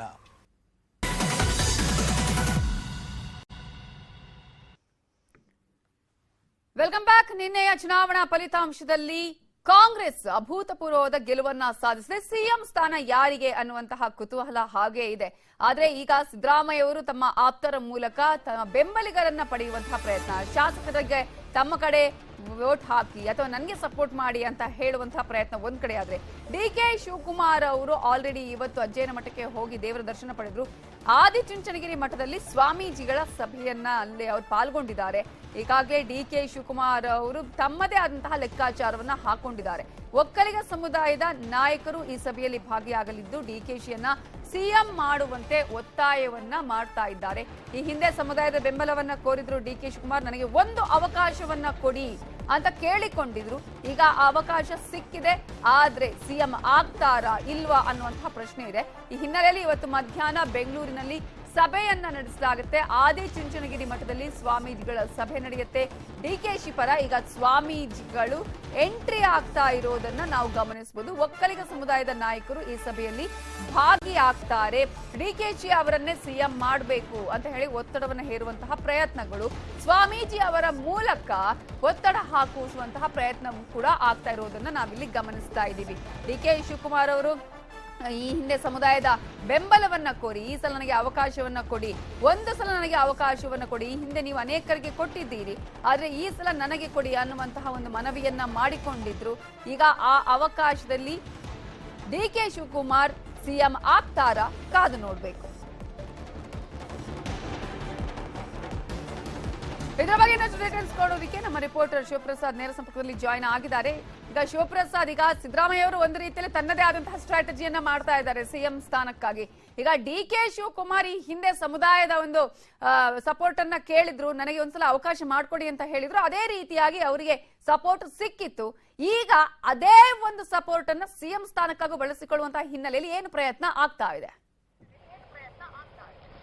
ನವಿತಾ ಜೈನ್, ಬೆಳಗ್ಗೆಯಿಂದಲೂ ಕೂಡ ಸಿದ್ದರಾಮಯ್ಯ ಅವರು ತಮಗೆ ಸಿಎಂ ಸ್ಥಾನವನ್ನ ಕೊಡಬೇಕು ಅನ್ನುವಂತ ನಿಟ್ಟಿನಲ್ಲಿ ಹಿರಿಯ ನಾಯಕರು ಯಾರೆಲ್ಲ ಇದಾರಲ್ಲ, ಈಗ ಯಾರೆಲ್ಲ ಗೆದ್ದಿದಾರ ಅದ್ರಲ್ಲಿ ಯಾರೆಲ್ಲ ಹಿರಿಯರಿದ್ದಾರೆ ಅವರೆಲ್ಲ ಶಾಸಕರನ್ನ ಕರ್ಕೊಂಡು ಮೊದಲಿಗೆ ಒಂದು ಕಡೆ ಒಂದು ಮೀಟಿಂಗ್ ಅನ್ನ ಮಾಡಿ, ಅದಾದ ಬಳಿಕ ಎಐಸಿಸಿ ಅಧ್ಯಕ್ಷ ಮಲ್ಲಿಕಾರ್ಜುನ ಖರ್ಗೆ ಅವರ ನಿವಾಸಕ್ಕೆ ಬಂದು ಅವರ ಹಿರಿಯ ಶಾಸಕರ ನಿಯೋಗದಿಂದ ಒತ್ತಡ ಹಾಕಿಸುವಂತ ಕೆಲಸವನ್ನ ಮಾಡಿದ್ರು. ಅದಾದ ಬಳಿಕ ಈಗ ಡಿ.ಕೆ. ಶಿವಕುಮಾರ್ ಅವರಿಗೆ ಸಮುದಾಯದ ಬೆಂಬಲ ಸಿಕ್ಕಿದೆ. ಡಿ.ಕೆ. ಶಿವಕುಮಾರ್ ಅವರು ಒಕ್ಕಲಿಗ ಸಮುದಾಯದ ಸಾಕಷ್ಟು ಜನ ಸಿಎಂ ಆಗಿದ್ದಾರೆ, ಆದ್ರೆ ಡಿ.ಕೆ. ಶಿವಕುಮಾರ್ ಅವರು ಸಿಎಂ ಆಗಿಲ್ಲ. ಹೀಗಾಗಿ ಡಿ.ಕೆ. ಶಿವಕುಮಾರ್ ಅವರಿಗೆ ಒಂದು ಸಾರಿ ಅವಕಾಶವನ್ನ ಮಾಡಿಕೊಡ್ಬೇಕು ಅನ್ನುವಂತ ನಿಟ್ಟಿನಲ್ಲಿ 3 ಗಂಟೆಗೆ ಏನು ವಿಜಯನಗರದ ಮನುವನ ಬಳಿ ಇರುವಂತಹ ಒಂದು ಮಠ ಏನಿದೆ, ಸೊ ಆ ಮಠದಲ್ಲಿ ಸ್ವಾಮೀಜಿಗಳು ಎಲ್ಲರೂ ಕೂಡ ಒಕ್ಕಲಿಗ ಸಮುದಾಯದ ಸ್ವಾಮೀಜಿಗಳು ನಿರ್ಮಲಾನಂದ ಸ್ವಾಮೀಜಿಗಳನ್ನ ಭೇಟಿ ಮಾಡಿ ಅಲ್ಲಿ ಒಂದು ಸಭೆಯನ್ನ ಮಾಡಿ ಎಲ್ಲರೂ ಕೂಡ ಒಕ್ಕೋರಿನಿಂದ ನಮ್ಮ ಸಮುದಾಯದ ನಾಯಕರಂತ ಡಿ.ಕೆ. ಶಿವಕುಮಾರ್ ಅವರನ್ನೇ ಈ ಬಾರಿಯ ಮುಖ್ಯಮಂತ್ರಿಯಾಗಿ ಘೋಷಣೆ ಮಾಡಬೇಕು. ಅದು ಫುಲ್ ಟರ್ಮ್ ಆದ್ರೂ ಆಗಿರ್ಬೋದು ಅಥವಾ ಮೊದಲ ಒಂದು 2 ವರ್ಷ ಅಥವಾ 3 ವರ್ಷ ಅಂತ ಇವ್ರು ಏನ್ ಪ್ಲಾನ್ ಮಾಡಿದ್ರಲ್ಲ ಹಾಗಾದ್ರೂ ಆಗಿರ್ಬೋದು. ಆದ್ರೆ ಮೊದಲ ಸಲಕ್ಕೆ ಡಿ.ಕೆ. ಶಿವಕುಮಾರ್ ಅವರನ್ನೇ ಸಿಎಂ ಆಗಿ ಮಾಡಬೇಕು ಅನ್ನುವಂತ ನಿಟ್ಟಿನಲ್ಲಿ ಈಗ ಒಕ್ಕಲಿಗ ಸಮುದಾಯ ಡಿ.ಕೆ. ಶಿವಕುಮಾರ್ ಅವರ ಬೆಂಬಲಕ್ಕೆ ನಿಂತಿದೆ. ಈ ಬಾರಿ ಒಕ್ಕಲಿಗ ಸಮುದಾಯ ಹೆಚ್ಚಿನ ಒಂದು ಮತಗಳನ್ನ ಕಾಂಗ್ರೆಸ್ಗೆ ನೀಡೋದಕ್ಕೆ ಅದು ಒಂದು ಪ್ರಮುಖ ಕಾರಣವಾಗಿತ್ತು. ಯಾಕಂದ್ರೆ ನಮ್ಮ ಒಂದು ಸಮುದಾಯದ ನಾಯಕರೊಬ್ರು ಸಿಎಂ ಆಗ್ತಾರೆ ಗೆದ್ರೆ, ಹೀಗಾಗಿ ಅಂತ ಹೇಳ್ಬಿಟ್ಟು ಅದೇ ನಿಟ್ಟಿನಲ್ಲಿ ಡಿ.ಕೆ. ಶಿವಕುಮಾರ್ ಕೂಡ ಮತಯಾಚನೆಯನ್ನ ಕೂಡ ಮಾಡಿದ್ರು. ಇದೆಲ್ಲವೂ ಕೂಡ ವರ್ಕೌಟ್ ಆಗಿದೆ. ಈಗ ಮುಖ್ಯಮಂತ್ರಿ ಸ್ಥಾನಕ್ಕೆ ಒಂದು ನಿರ್ಣಯ ಆಗುವಂತಹ ಸಂದರ್ಭದಲ್ಲಿ ನಮ್ಮ ಸಮುದಾಯವರ ಬೆಂಬಲಕ್ಕೆ ನಿಲ್ಲಬೇಕು. ಈ ಒಂದು ನಿಟ್ಟಿನಲ್ಲಿ ಸಮುದಾಯದ ಬೆಂಬಲ ಜೊತೆಗೆ ಸಮುದಾಯದ ಸ್ವಾಮೀಜಿಗಳ ಬೆಂಬಲ ಕೂಡ ಈಗ ಡಿ.ಕೆ. ಶಿವಕುಮಾರ್ ಅವರಿಗೆ ಸಿಗ್ತಾ ಇದೆ. 3 ಗಂಟೆಗೆ ವಿಜಯನಗರದಲ್ಲಿರುವಂತಹ ನಿರ್ಮಲಾನಂದ ಸ್ವಾಮೀಜಿಯವರ ಒಂದು ಮಠ ಏನಿದೆ ಅಲ್ಲಿ ಒಂದು ಸಭೆಯನ್ನ ಕೂಡ ಮಾಡೋದಕ್ಕೆ ಒಕ್ಕಲಿಗ ಸಮುದಾಯದ ಸ್ವಾಮೀಜಿಗಳು ನಿರ್ಧಾರವನ್ನು ಮಾಡಿದರೆ ಇದರಲ್ಲಿ ಒಕ್ಕಲಿಗ ಸಮುದಾಯದ ಒಂದಷ್ಟು ಮುಖಂಡರು ಕೂಡ ಭಾಗಿಯಾಗುವಂತಹ ಸಾಧ್ಯತೆಗಳು ಇರುವಂತದ್ದು. ನವಿತಾ, ಓಕೆ, ಯಾರ್ಯಾರ ಲಾಬಿ ಒತ್ತಾಯ ಇಲ್ಲಿ ವರ್ಕ್ ಆಗತ್ತೆ, ಕಾದು ನೋಡೋಣ. ಥ್ಯಾಂಕ್ ಯು ಶಿವಪ್ರಸಾದ್ ಡೀಟೇಲ್ಸ್ಗೆ. ವಿಧಾನಸಭೆ ಚುನಾವಣೆಯಲ್ಲಿ ಬಿಜೆಪಿ ಹೀನಾಯ ಸೋಲನ್ನ ಕಂಡಿದೆ. ಈ ಹಿನ್ನೆಲೆಯಲ್ಲಿ ಬಿಜೆಪಿ ಕಚೇರಿಯಲ್ಲಿ ನಾಯಕರಿಂದ ಆತ್ಮಾವಲೋಕನ ಸಭೆ ನಡೆಯುತ್ತೆ. ಈ ಸಭೆಯಲ್ಲಿ ಬಸವರಾಜ ಬೊಮ್ಮಾಯಿ, ನಳಿನ್ ಕುಮಾರ್ ಕಟೀಲ್ ಇವರ ನೇತೃತ್ವದಲ್ಲಿ ಸಭೆ ನಡೆದಿದೆ ಅಂತ ಹೇಳಲಾಗ್ತಾ ಇದೆ. ಲೋಕಸಭೆ ಚುನಾವಣೆ ಬರ್ತಾ ಇದೆ. ಈ ಹಿನ್ನೆಲೆಯಲ್ಲಿ ಈಗ ಅಂತ ಹೀನಾಯ ಸೋಲು ಕಂಡಿದ್ದೀವಿ. ಮುಂದಿನ ಎಲೆಕ್ಷನ್ಗಾದ್ರೂ ಸರಿಯಾದಂತ ತಯಾರಿಯನ್ನ ಮಾಡ್ಕೊಳ್ಬೇಕು, ಒಗ್ಗಟ್ಟಾಗಿ ಎಲ್ಲರೂ ಕೆಲಸ ಮಾಡಬೇಕು ಅನ್ನುವ ನಿಟ್ಟಿನಲ್ಲಿ ಇವತ್ತಿನ ಸಭೆ ನಡೆದಿದೆ. ಆತ್ಮಾವಲೋಕನ ಸಭೆಯಲ್ಲಿ ಈ ಹೀನಾಯ ಸೋಲಿಗೆ ಕಾರಣ ಏನು ಅನ್ನೋದ್ರ ಜೊತೆಗೆ ಮುಂದಿರುವಂತಹ ಚಾಲೆಂಜಸ್ ಏನು, ಮುಂದೆ ಯಾವ ರೀತಿಯಾಗಿ ಪಕ್ಷ ಸಂಘಟನೆ ಮಾಡಬೇಕು ಅನ್ನೋದ್ರ ಕುರಿತು ಚರ್ಚೆ ನಡೆದಿದೆ. ಇನ್ನು ಡಿ.ಕೆ. ಶಿವಕುಮಾರ್, ಸಿದ್ದರಾಮಯ್ಯ ಇಬ್ಬರಿಗೂ ಕೂಡ ವಿಶ್ ಮಾಡಿದ್ದಾರೆ ಬಸವರಾಜ ಬೊಮ್ಮಾಯಿ. ಏನೇನು ಭರವಸೆ ಈಡೇರಿಸ್ತಾರೋ ನೋಡೋಣ ಅಂತ ಹೇಳಿದ್ದಾರೆ ಬಸವರಾಜ ಬೊಮ್ಮಾಯಿ. ಪಕ್ಷವನ್ನು ಬಲವರ್ಧನೆಗೆ ಏನೆಲ್ಲ ಕ್ರಮಗಳನ್ನು ತೆಗೆದುಕೋಬೇಕನ್ನೋದನ್ನು ತೀರ್ಮಾನ ಮಾಡಬೇಕನ್ನುವಂಥ ಒಂದು ಇವತ್ತಿನ ಸಭೆಯಲ್ಲಿ ಮಾಡಿದ್ದೇವೆ. ನಮಗೆ ಪಕ್ಷ ಸಂಘಟನೆಗೆ ವಿಶ್ರಾಮ ಅನ್ನುವಂಥದ್ದಿಲ್ಲ. ನಮ್ಮದೊಂದು ರಾಷ್ಟ್ರೀಯ ಪಕ್ಷ, ದೇಶದ ಬಗ್ಗೆ ನಮ್ಮ ಕಾರ್ಯಕ್ರಮಗಳೇನಿದೆ ಅವುಗಳನ್ನು ಜನರ ಬಳಿ ತೆಗೆದುಕೊಂಡು ಹೋಗುವಂಥದ್ದು, ಪಕ್ಷವನ್ನು ಸಂಘಟನೆ ಮಾಡುವಂಥದ್ದು ನಿರಂತರವಾಗಿ ನಾವು ಮಾಡ್ತಾ ಇರ್ತೇವೆ. 2013ರಲ್ಲಿ ನಮಗೆ ಕೇವಲ 40 ಸೀಟ್ ಬಂದಾಗಲೂ ಕೂಡ 2014ರ ಒಂದು ಚುನಾವಣೆ ಸಂದರ್ಭದಲ್ಲಿ ಮತ್ತೆ ನಾವು 19 ಸೀಟ್ ಲೋಕಸಭಾ ಗೆದ್ದಿದ್ವಿ. ಹೀಗೆ ಅದಕ್ಕಿಂತ ಹೆಚ್ಚಿನ ಶಕ್ತಿಶಾಲಿ ಇವತ್ತು ನಾವು ಇದ್ದೇವೆ. ಪುನಃ ಲೋಕಸಭೆಗೆ ಏನು ಸಿದ್ಧತೆ ಮಾಡ್ಕೋಬೇಕು ಅನ್ನೋದನ್ನು ಕೂಡ ಬರುವಂಥ ದಿನಗಳಲ್ಲಿ ತಯಾರಿ ಮಾಡಿ ನಾವು ಪ್ರಾರಂಭ ಮಾಡ್ತೇವೆ. ಸೋಲನ್ನು ನಾವು ಅತ್ಯಂತ ವಿನಯದಿಂದ ಸ್ವೀಕಾರವನ್ನು ಮಾಡುತ್ತಾ ಸೋಲಿಗೆ ಕಾರಣಗಳನ್ನು ಕೂಡ ಗುರುತಿಸಿ ಅವುಗಳನ್ನು ಸರಿಪಡಿಸಿ ಮುಂದೆ ಹೋಗುವಂಥ ಕೆಲಸ ಮಾಡುವಂಥದ್ದು ನಮ್ಮ ಮುಂದೆ ಇದೆ. ನೀವೊಬ್ಬರು ಸ್ನೇಹಿತರಾಗಿ ಡಿ ಕೆ ಶಿವಕುಮಾರ್ ಸಿದ್ದರಾಮಯ್ಯ ನಾನು ಇಬ್ಬರಿಗೂ ಆಲ್ ದ ಬೆಸ್ಟ್ ಹೇಳ್ತೀನಿ. ಪಕ್ಷವನ್ನು ಬಲವರ್ಧನೆಗೆ ಏನೆಲ್ಲ ಕ್ರಮಗಳನ್ನು ತೆಗೆದುಕೋಬೇಕನ್ನು ಮಾಡಲಾಗಿದೆ. ಆತ್ಮಾವಲೋಕನ ಸಭೆಗೆ ಬಿಎಸ್ವೈ ಗೈರಾಗಿದ್ದಾರೆ. ಬಸವರಾಜ ಬೊಮ್ಮಾಯಿ, ನಳಿನ್ ಕುಮಾರ್ ಕಟೀಲ್ ಅವರ ನೇತೃತ್ವದಲ್ಲಿ ಆತ್ಮಾವಲೋಕನ ಸಭೆ ನಡೆದಿದೆ. ಆದರೆ ಸಭೆಯಲ್ಲಿ ಆದಂತಹ ಸೋಲಿನ ಪರಾಮರ್ಶೆಯ ಜೊತೆಗೆ ಮುಂದಿನ ದಿನಗಳಲ್ಲಿ ಪಕ್ಷ ಸಂಘಟನೆ ಲೋಕಸಭಾ ಚುನಾವಣೆಗೆ ಹೇಗೆ ತಯಾರಿ ಮಾಡಿಕೊಳ್ಬೇಕು ಅನ್ನೋದ್ರ ಬಗ್ಗೆಯೂ ಚರ್ಚೆ ನಡೆದಿದೆ. ಇದರ ಬಗ್ಗೆ ಇನ್ನಷ್ಟು ಡೀಟೇಲ್ಸ್ ಕೊಡೋದಕ್ಕೆ ನಮ್ಮ ರಿಪೋರ್ಟರ್ ಕೃಷ್ಣ ನೇರ ಸಂಪರ್ಕದಲ್ಲಿ ಜಾಯಿನ್ ಆಗಿದ್ದಾರೆ. ಸೋಲೆ ಗೆಲುವಿನ ಸೋಪಾನ ಅನ್ನುವ ರೀತಿಯಲ್ಲಿ ಬಿಜೆಪಿ ಈ ಸೋಲನ್ನ ಮುಂದಿನ ಗೆಲುವಿಗೆ ಒಂದು ಪ್ರಯತ್ನವನ್ನ ಮಾಡುವಂತಹ ನಿಟ್ಟಿನಲ್ಲಿ ಪ್ರಯತ್ನ ಮಾಡುತ್ತಾ ಲೆಕ್ಕಾಚಾರವನ್ನ ಯಾವ ರೀತಿಯಾಗಿ ಹಾಕಿಕೊಂಡಿದೆ? ಖಂಡಿತವಾಗ್ಲೂ ನವಿತಾ, ಈಗಾಗಲೇ ಆತ್ಮಾವಲೋಕನ ಸಭೆ ಬಿಜೆಪಿ ರಾಜ್ಯಾಧ್ಯಕ್ಷ ನಳಿನ್ ಕುಮಾರ್ ಕಟೀಲ್ ಅವರ ನೇತೃತ್ವದಲ್ಲಿ ಆಗಿರುವಂತದ್ದು. ಮುಖ್ಯವಾಗಿ ಈಗಾಗಲೇ 120 ಸ್ಥಾನಗಳನ್ನ ಗುರಿಯನ್ನು ಇಟ್ಕೊಂಡಿದ್ರು ಬಿಜೆಪಿಯವರು. ಈಗ 66ಕ್ಕೆ ಕುಸಿತಿದ್ದಾರೆ. ಇದು ನಿಜವಾಗ್ಲೂ ಕೂಡ ದೊಡ್ಡ ಮಟ್ಟದ ಸೋಲು ಅಂತ ಹೇಳ್ಬೋದು. ಯಾಕಂದ್ರೆ ಕೇಂದ್ರದಲ್ಲಿ ಅವ್ರದೇ ಸರ್ಕಾರ ಇದೆ, ರಾಜ್ಯದಲ್ಲಿ ಕೂಡ ಅವ್ರದೇ ಸರ್ಕಾರ ಇತ್ತು. ಹೀಗಾಗಿ ಎಲ್ಲೋ ಒಂದ್ ಕಡೆ ಗರ ಬರ್ದಂಗೆ ಈಗ ಬಿಜೆಪಿ ನಾಯಕರಿಗೆ ಬಂದಿರುವಂತದ್ದು. ಹಾಗಾಗಿನೇ ಲೋಕಸಭಾ ಚುನಾವಣೆ ದೃಷ್ಟಿಕೋನದಲ್ಲಿ ಇಟ್ಕೊಂಡು ಈಗಲಿಂದಾನೇ ತಯಾರಿ ಆರಂಭ ಮಾಡುವಂತ ನಿಟ್ಟಿನಲ್ಲಿ ಒಂದಷ್ಟು ತಂತ್ರಗಾರಿಕೆಯನ್ನು ಕೂಡ ಮಾಡ್ಕೊಂಡಿದ್ದಾರೆ. ಮುಖ್ಯವಾಗಿ ಈ ಒಂದು ಚುನಾವಣೆಯ ಸೋಲಿಗೆ ಏನು ಕಾರಣ ಅನ್ನೋದ್ರ ಬಗ್ಗೆ ಒಂದಷ್ಟು ನಿಖರವಾದಂತಹ ಕಾರಣಗಳನ್ನು ತಿಳಿಸೋದ್ರ ಮುಖಾಂತರವಾಗಿ ಮಾಹಿತಿಯನ್ನು ಪಡ್ಕೊಂಡು ಅಂತಿಮವಾಗಿ ಅದನ್ನು ಸರಿಪಡಿಸುವಂತ ನಿಟ್ಟಿನಲ್ಲಿ ಮಹತ್ವದ ಹೆಜ್ಜೆಯನ್ನು ಇಡುವಂತ ನಿಟ್ಟಿನಲ್ಲಿ ಕೂಡ ಚರ್ಚೆ ಆಗಿರುವಂತದ್ದು. ಇನ್ನು 3-4 ದಿನಗಳಲ್ಲಿ ಬಿಜೆಪಿ ರಾಜ್ಯಾಧ್ಯಕ್ಷ ನಳಿನ್ ಕುಮಾರ್ ಕಟೀಲ್ ಅವರು ಕೂಡ ಈಗಾಗಲೇ 66 ಜನ ಏನು ಬಿಜೆಪಿಯಿಂದ ಗೆದ್ದಿದ್ದಾರೆ ಅವರನ್ನ ಕರೆಯೋದ್ರ ಮೂಲಕವಾಗಿ ಅವ್ರನ್ನ ಸಭೆಯನ್ನು ಕರೆಯೋದ್ರ ಮುಖಾಂತರವಾಗಿ ಅವ್ರ ಜೊತೆ ಕೂಡ ಚರ್ಚೆಯನ್ನು ಕೂಡ ಮಾಡಲಿದ್ದಾರೆ. ಅದಾದ ಒಂದು ದಿನಕ್ಕೆ ಯಾರು ಪರಾಜಿತ ಅಭ್ಯರ್ಥಿಗಳಿಗೆ ಸೋತಿದ್ದಾರೆ ಅವರೆಲ್ಲರನ್ನೂ ಕೂಡ ಕರೆಯೋದ್ರ ಮುಖಾಂತರವಾಗಿ ಕ್ಷೇತ್ರದಲ್ಲಿ ಯಾವ ರೀತಿಯಾಗಿ ಸೋಲಿಗೆ ಕಾರಣ ಆಯಿತು ಅನ್ನೋದ್ರ ಬಗ್ಗೆ ಚರ್ಚೆ ಮಾಡಿ ಅವನ್ನೆಲ್ಲ ಸರಿಪಡಿಸಿಕೊಳ್ಳೋದ್ರ ಮುಖಾಂತರವಾಗಿ ಬರ್ತಕ್ಕಂಥ ದಿನಗಳಲ್ಲಿ ಯಾವ ರೀತಿಯಾಗಿ ಹೋರಾಟವನ್ನು ಮಾಡಬೇಕು. ಮುಖ್ಯವಾಗಿ ಈಗಾಗಲೇ ಕಾಂಗ್ರೆಸ್ ಸರ್ಕಾರ ಬರ್ತಾ ಇದೆ. ಕಾಂಗ್ರೆಸ್ ಸರ್ಕಾರದಲ್ಲಿ ಒಂದಷ್ಟು ಪ್ರಣಾಳಿಕೆಯನ್ನು ಕೂಡ ಹೊರಡಿಸಿದ್ದಾರೆ. ಅದನ್ನು ಜಾರಿ ಮಾಡುವಂತ ನಿಟ್ಟಿನಲ್ಲಿ ದೊಡ್ಡ ಮಟ್ಟದಲ್ಲಿ ಹೋರಾಟವನ್ನು ರೂಪಿಸಬೇಕಾಗತ್ತೆ. ಹೀಗಾಗಿ ಅದೇ ಒಂದು ಮುಖಾಂತರವಾಗಿ ಪರಿಣಾಮಕಾರಿ ರಾಜ್ಯ ಸರ್ಕಾರದ ವಿರುದ್ಧವಾಗಿ ಹೋರಾಟ ಮಾಡುವಂತದ್ದು ಮತ್ತೆ ಲೋಕಸಭಾ ಚುನಾವಣೆಯಲ್ಲಿ 8-10 ತಿಂಗಳಿರುವಂತಹ ಸಂದರ್ಭದಲ್ಲಿ ಪರಿಣಾಮಕಾರಿಯಾಗಿ ಹೋರಾಟವನ್ನು ಮಾಡೋದ್ರ ಮುಖಾಂತರವಾಗಿ ಪಕ್ಷವನ್ನು ಮತ್ತಷ್ಟು ಸದೃಢ ಮಾಡುವಂತ ನಿಟ್ಟಿನಲ್ಲೂ ಕೂಡ ಮಹತ್ವದ ಪ್ಲಾನ್ ಅನ್ನು ಕೂಡ ಮಾಡ್ಕೊಂಡಿದ್ದಾರೆ. ಮತ್ತೆ ಇನ್ನೊಂದು 2-3 ದಿನಗಳಲ್ಲಿ ಕೇಂದ್ರದ ವೀಕ್ಷಕರ ತಂಡ ಕೂಡ ರಾಜ್ಯಕ್ಕೆ ಆಗಮಿಸ್ತಾ ಇದೆ. ಇಲ್ಲಿ ಪ್ರಮುಖವಾಗಿ ಬಿಜೆಪಿಯ ಪ್ರಮುಖವಾದಂತಹ ನಾಯಕರ ಜೊತೆ ಚರ್ಚೆಯನ್ನು ಮಾಡೋದ್ರ ಮುಖಾಂತರವಾಗಿ ವಿರೋಧ ಪಕ್ಷದ ನಾಯಕ ಯಾರು ಅನ್ನೋದ್ರ ಬಗ್ಗೆ ಕೂಡ ಆಯ್ಕೆ ಮಾಡುವಂತ ನಿಟ್ಟಿನಲ್ಲಿ ಇವತ್ತಿನ ಸಭೆಯಲ್ಲಿ ಚರ್ಚೆ ಆಗಿರುವಂತದ್ದು. ಇನ್ನು 2-3 ದಿನಗಳಲ್ಲಿ ಬಿಜೆಪಿ ಶಾಸಕಾಂಗ ಪಕ್ಷದ ಸಭೆ ಕರೆಯುವಂತ ನಿಟ್ಟಿನಲ್ಲೂ ಕೂಡ ನಿರ್ಧಾರ ಆಗಿರುವಂತದ್ದು. ನವಿತಾ, ಥ್ಯಾಂಕ್ ಯು ಕೃಷ್ಣ ಡೀಟೇಲ್ಸ್ಗೆ. ಹೊನ್ನಾಳಿಯಲ್ಲಿ ರೇಣುಕಾಚಾರ್ಯ ಅವರು ಸೋಲನ್ನ ಅನುಭವಿಸಿದ್ದಾರೆ. ಈ ಹಿನ್ನೆಲೆಯಲ್ಲಿ ರೇಣುಕಾಚಾರ್ಯ ಅವರು ಇದರಿಂದ ಮನನೊಂದು ರಾಜಕೀಯದಿಂದ ದೂರ ಸರಿತೀನಿ, ಹಿಂದೆ ಸರಿಯೋದಾಗಿ ಘೋಷಣೆ ಮಾಡಿದ್ದಾರೆ. ರೇಣುಕಾಚಾರ್ಯ ಅಭಿಮಾನಿಗಳು ಅವರ ಮನೆ ಮುಂದೆ ಧರಣಿ ನಡೆಸಿದ್ದಾರೆ. ಈ ವಿಚಾರವನ್ನ ಕೇಳಿ ಇದೇ ವೇಳೆ ಅಭಿಮಾನಿಯೊಬ್ಬ ಕುತ್ತಿಗೆಗೆ ಟವಲ್ ಬಿಗಿದುಕೊಂಡು ಆತ್ಮಹತ್ಯೆ ಮಾಡಿಕೊಳ್ಳೋದಾಗಿ ಹೈ ಡ್ರಾಮಾ ಮಾಡಿದ್ದ ರೇಣುಕಾಚಾರ್ಯ ಅವರು ರಾಜಕೀಯದಿಂದ ಹಿಂದೆ ಸರಿಬಾರದು ಅಂತ ಅವರ ಅಭಿಮಾನಿಗಳು ಪಟ್ಟು ಹೇಳಿದರು.